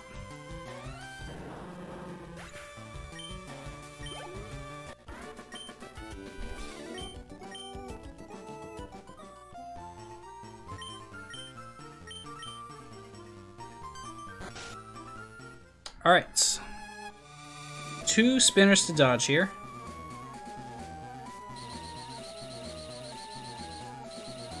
Both of them can be bag frozen because we can't actually run.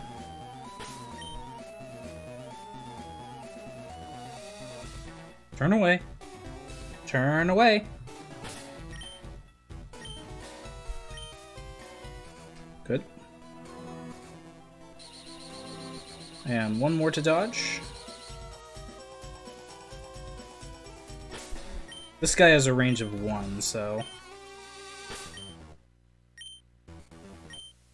He's very blind. He dropped his glasses somewhere. Maybe those were his black glasses in the rocket hideout.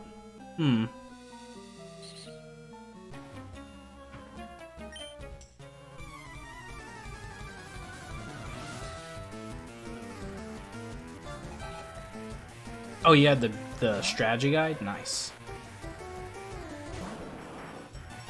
Alright, so these Hypnos, they know Swagger. That's why we have the Personberry equipped, for just in case. Wow, critical Psychic. What a jerk.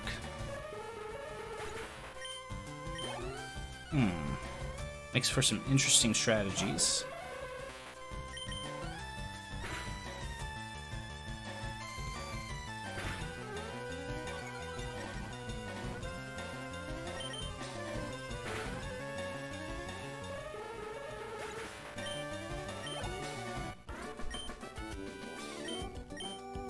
Can't wait for a rocket hideout where the rocket sees you and then walks into a spinner and spins away. Yeah, that would be really funny.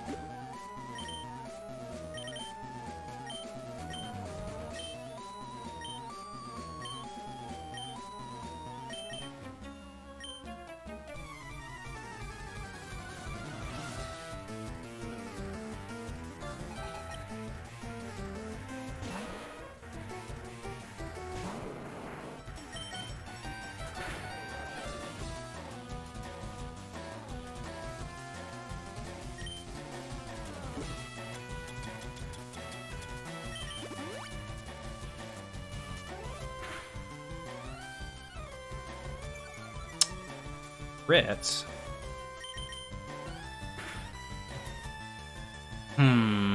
This is gonna be tight.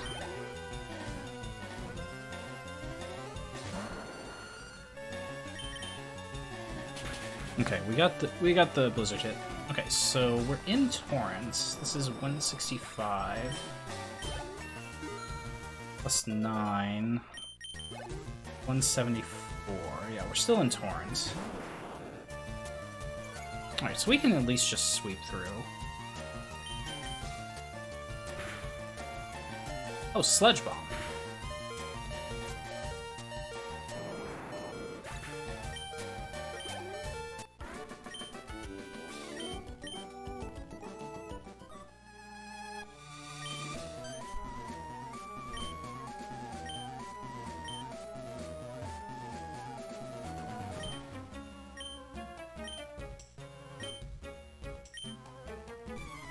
By the way, the end of this implies that these are the guys that go into Heart Gold and Soul Silver and are the Team Rocket guys. That's what this side quest implies as well. Okay, we have exactly enough surfs. Nice.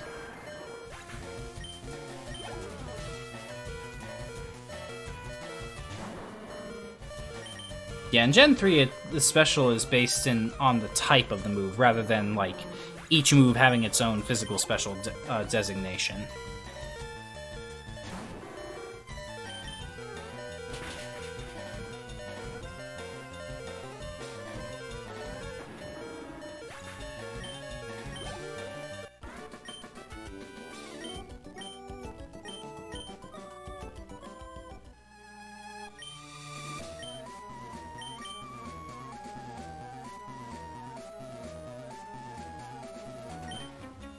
I'm gonna keep one surf because,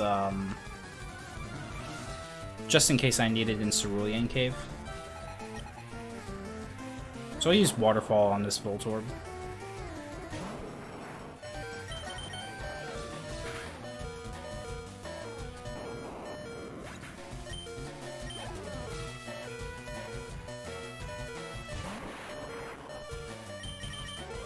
I can also Waterfall the Magma. I'll keep two surfs just in case. Never know. Yeah, Ghost was physical for no apparent reason.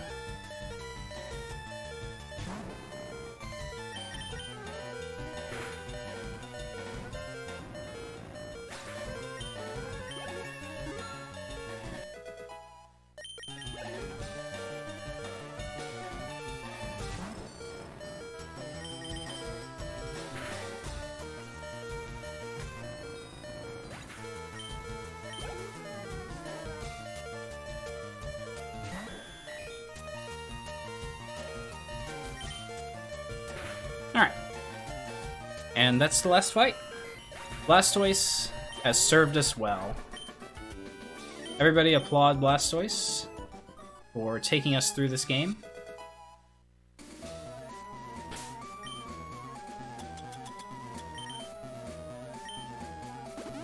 But now we're gonna get Mewtwo.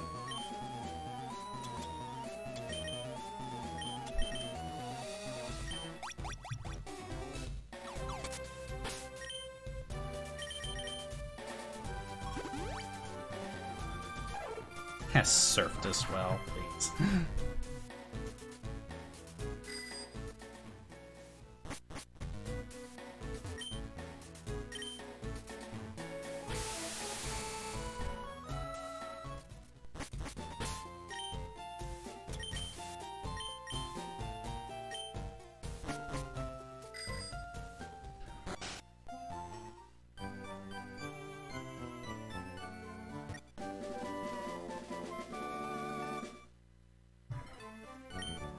Alright. So here's the Sapphire. Now I can trade to Ruby, Sapphire, Emerald games if I want, so we can trade Blastoise and Mewtwo to other Gen 3 games. Pretty cool. But more importantly, this unlocks the Elite Four Round 2. But also importantly, this unlocks Cerulean Cave.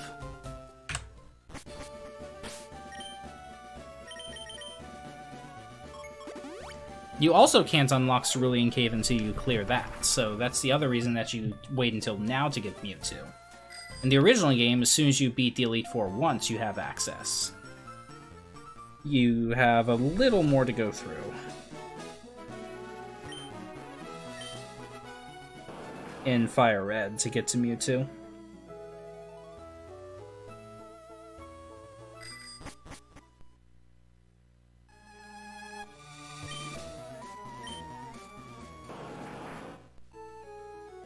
So even though I'm level 61 and I have a Max Repel active, I can still encounter Pokemon. This control you a lot. In the original route for this game that S-Fane made, he actually bought Pokédolls in order to deal with the high-speed Pokemon that you can encounter in the bottom floor.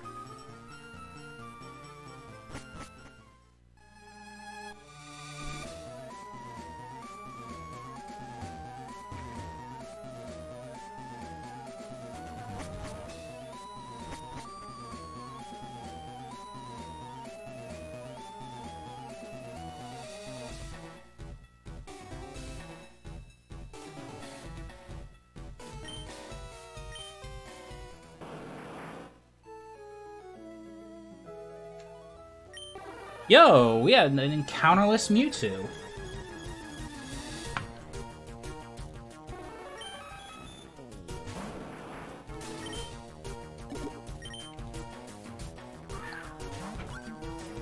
Nice.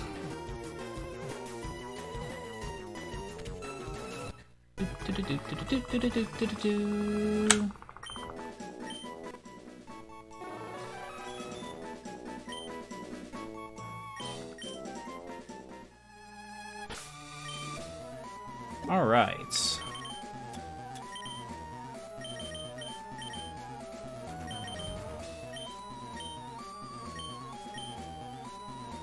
So the nice thing about Mewtwo, aside from the fact that Mewtwo kicks all kinds of butt, is that Mewtwo can learn a very nice special sweep set. Shockwave, Fire Blasts, and no Psychic. We'll also be able to teach it Calm Mind later. Not that one. But that'll be right before Champion. For now, it's just going to the front of the party.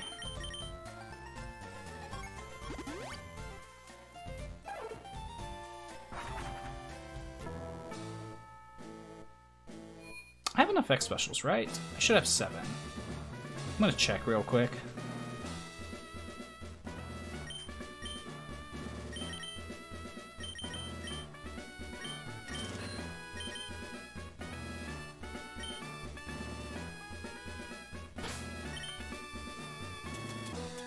Yeah, 7. Alright, let's go.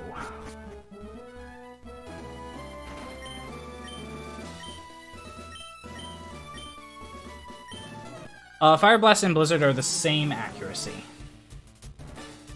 So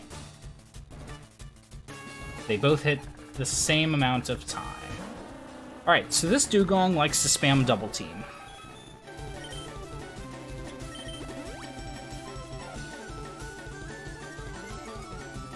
So, again, Double Team is the most annoying move ever. But...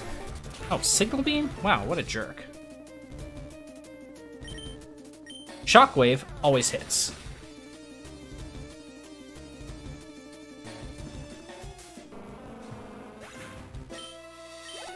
So Dugong is free.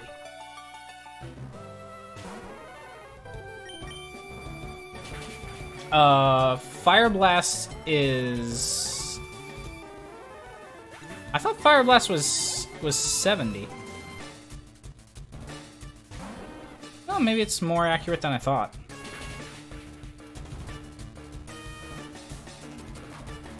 Oop. That was actually supposed to be a Psychic, not a Fire Blast. Oh well.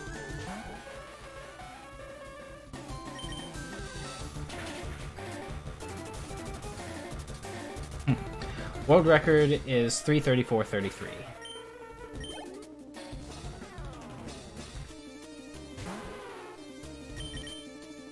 Alright, this Lapras can be a range. Alright. We hit the range. Wow, and then we got crit Ice Beamed.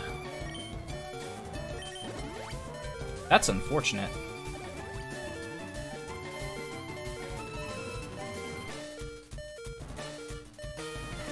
Wow.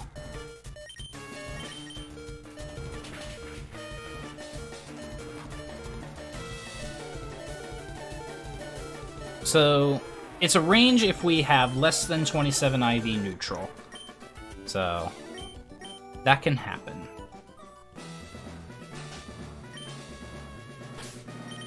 Oh. Oh.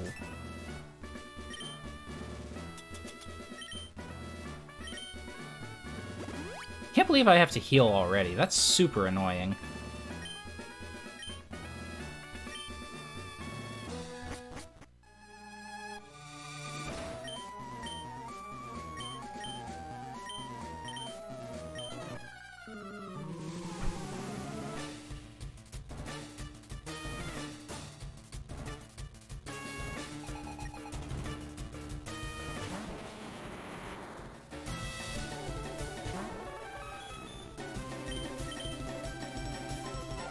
Oh, there's my Fire Blast miss.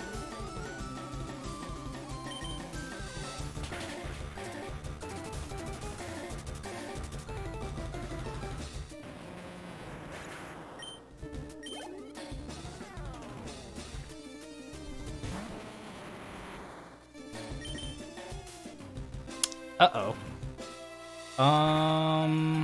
The Psychic kill? I have a spare Psychic. Oh, Psychic is not very effective? Oh boy. I didn't grab the extra elixir. Oh, I have an ether! Yes!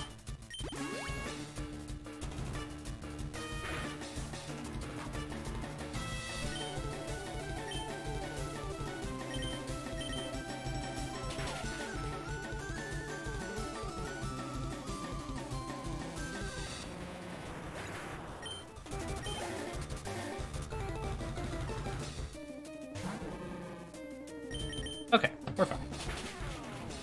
I completely forgot about Steel's weaknesses. I never have to deal with Steel type. This is literally the only fight where Steel type matters.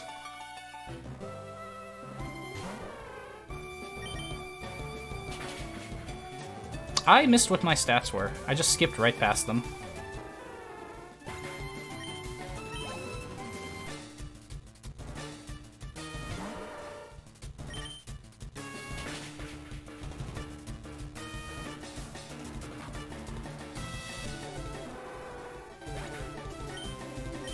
Who allowed that?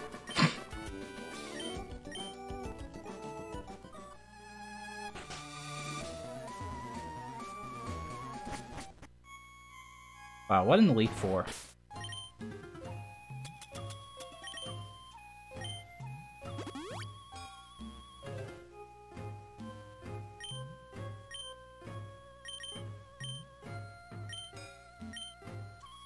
The Pokédex is complete now as far as things I'm going to catch, so I've got the 60 that I need, so I was just using it earlier to show what Pokemon I had and what Pokemon I could get. Now I've got all of them.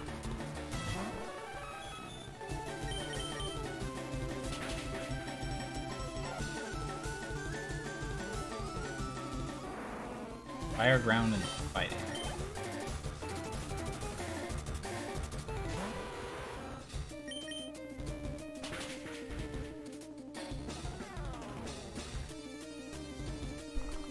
Fire melts steel, that's why, Mick.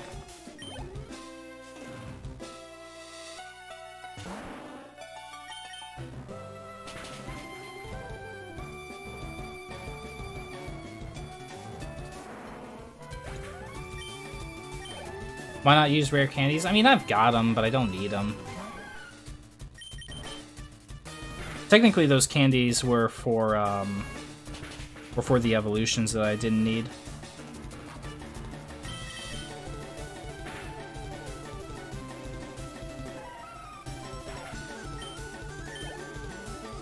The Mischievous you have to Shockwave and then Psychic, because Psychic is a range. It's kind of unfortunate.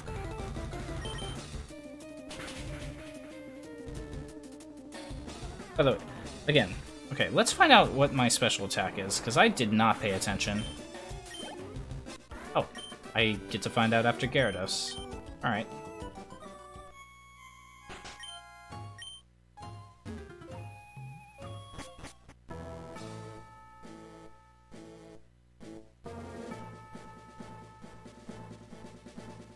Rare candies are just budget revives. Exactly.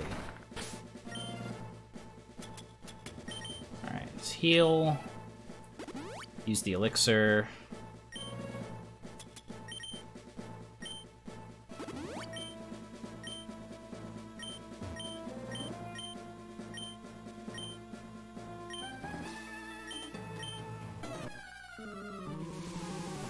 This has actually been a very slow Elite Four. Just because I missed those 2 Fire Blasts and I've had to heal a lot. Anyway, fun thing about this fight now. We've got Mewtwo. Mewtwo knows Safeguard. Gyarados uses Thunder Wave. That's it. Gyarados can just have fun using Thunder Wave and it's not going to do anything ever because Gyarados is stupid.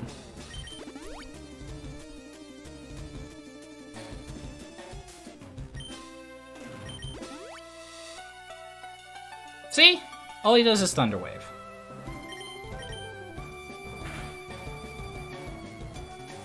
Easy game.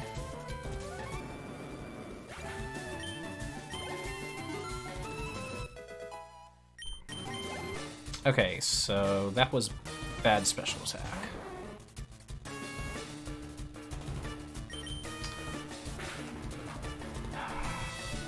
That makes Heracross interesting. It's part of the AI. Like, something in the AI script has him prioritize status moves over other moves. But it doesn't seem to recognize that it can't do a status move, so it just is locked into Thunder Wave the entire time. By the way, we're just sweeping with Psychic because Triple X Special does that.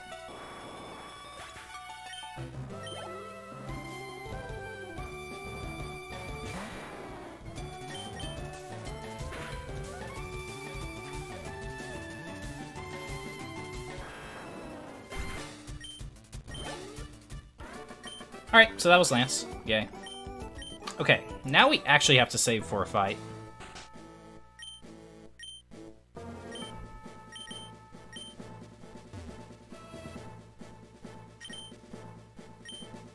Alright, so we're going to teach Calm Mind over Safeguard. That was literally the only fight that we needed Safeguard for. We need Calm Mind for this fight.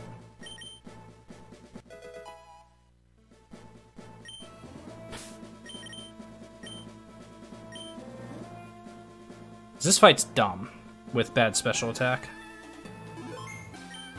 Actually, this fight's dumb with average special attack. This fight is just really dumb. But it works, so we're gonna go in. By the way, this is the best champion music. Don't at me.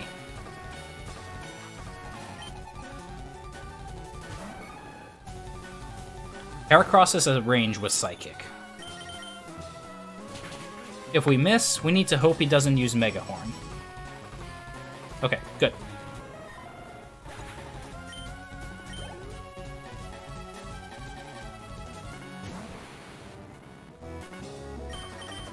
Alright, on Alakazam we set up triple Calm Mind. And Alakazam will either use Calm Mind or some attacking moves, so we hope it honestly, I hope it keeps using Calm Mind, because that's better for my health. Shadow Ball, you jerk. 3 to 1. 3 to 2.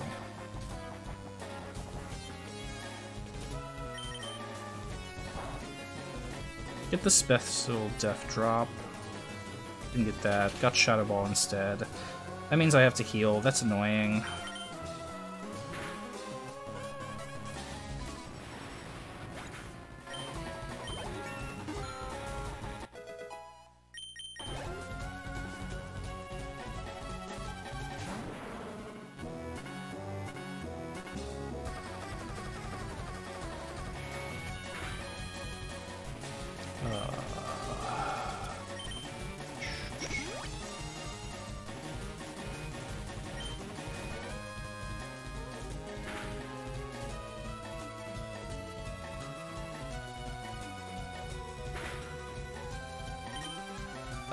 Shockwave, because Tyranitar is immune to everything else.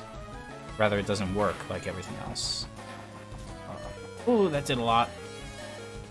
I actually need to heal that. Might Aerial Ace. Or it could Crunch. Probably it'll Crunch. Yeah, there's Crunch. Okay, not crit, that's good.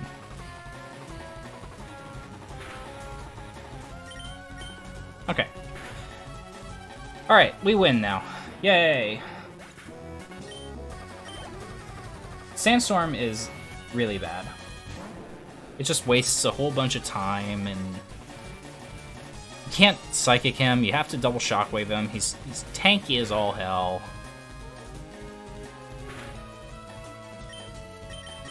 But now we just sweep with Psychic, and we're in. Yeah, unfortunately it is a RIP sub 4 because of that stuff happening. But we are sub estimate, which is positive.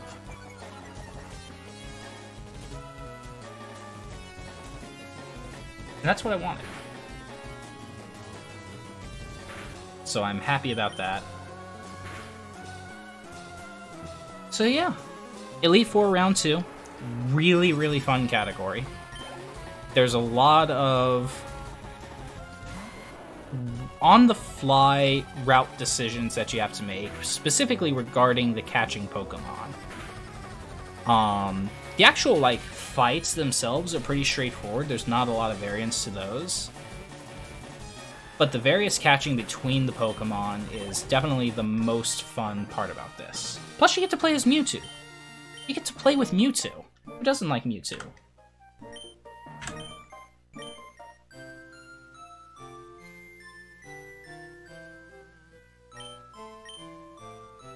So thank you, everybody, for watching.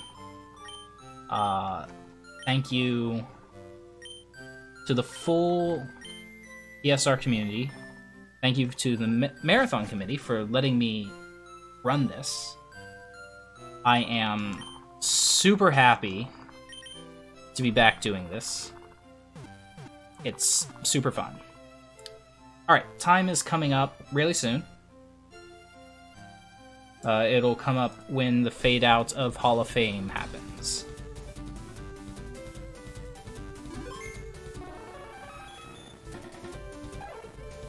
Shoutouts to Jading, shoutouts to Clefable and Mewtwo, and shoutouts to Blastoise.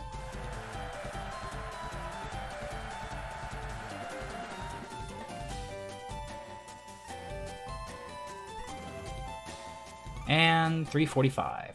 Time. And the credits. These are actually good credit. This is actually good credit music too. I really like it. Okay. Thank you, everybody. I really appreciate it. Thank you for the GGs. For the run, JP. Yeah. Will hello, Debamsu. be having Pokepark next. Indeed. Yes, hi. I've taken over from Kev since about 3 hours ago. Yeah. I saw you in there, and you've been hanging out, so cool. Yeah, I'll take you through the next couple of runs, and yep, like I said, Pokepark 2 next, making its PSR Marathon debut. Indeed, run by Deathline77? Yeah. Yes. We tried to have it in 2016, but unfortunately the runner had to drop out, so this is attempt number 2, which seems like it's going to go a lot better. Yes, indeed. It should be a fun run. I've never seen a Pokepark speedrun, so it'll be really awesome to watch. Alright, so thank you again. I guess we'll cut over to the intermission now and we'll set up for Pokepark. Indeed. Thanks again, everybody.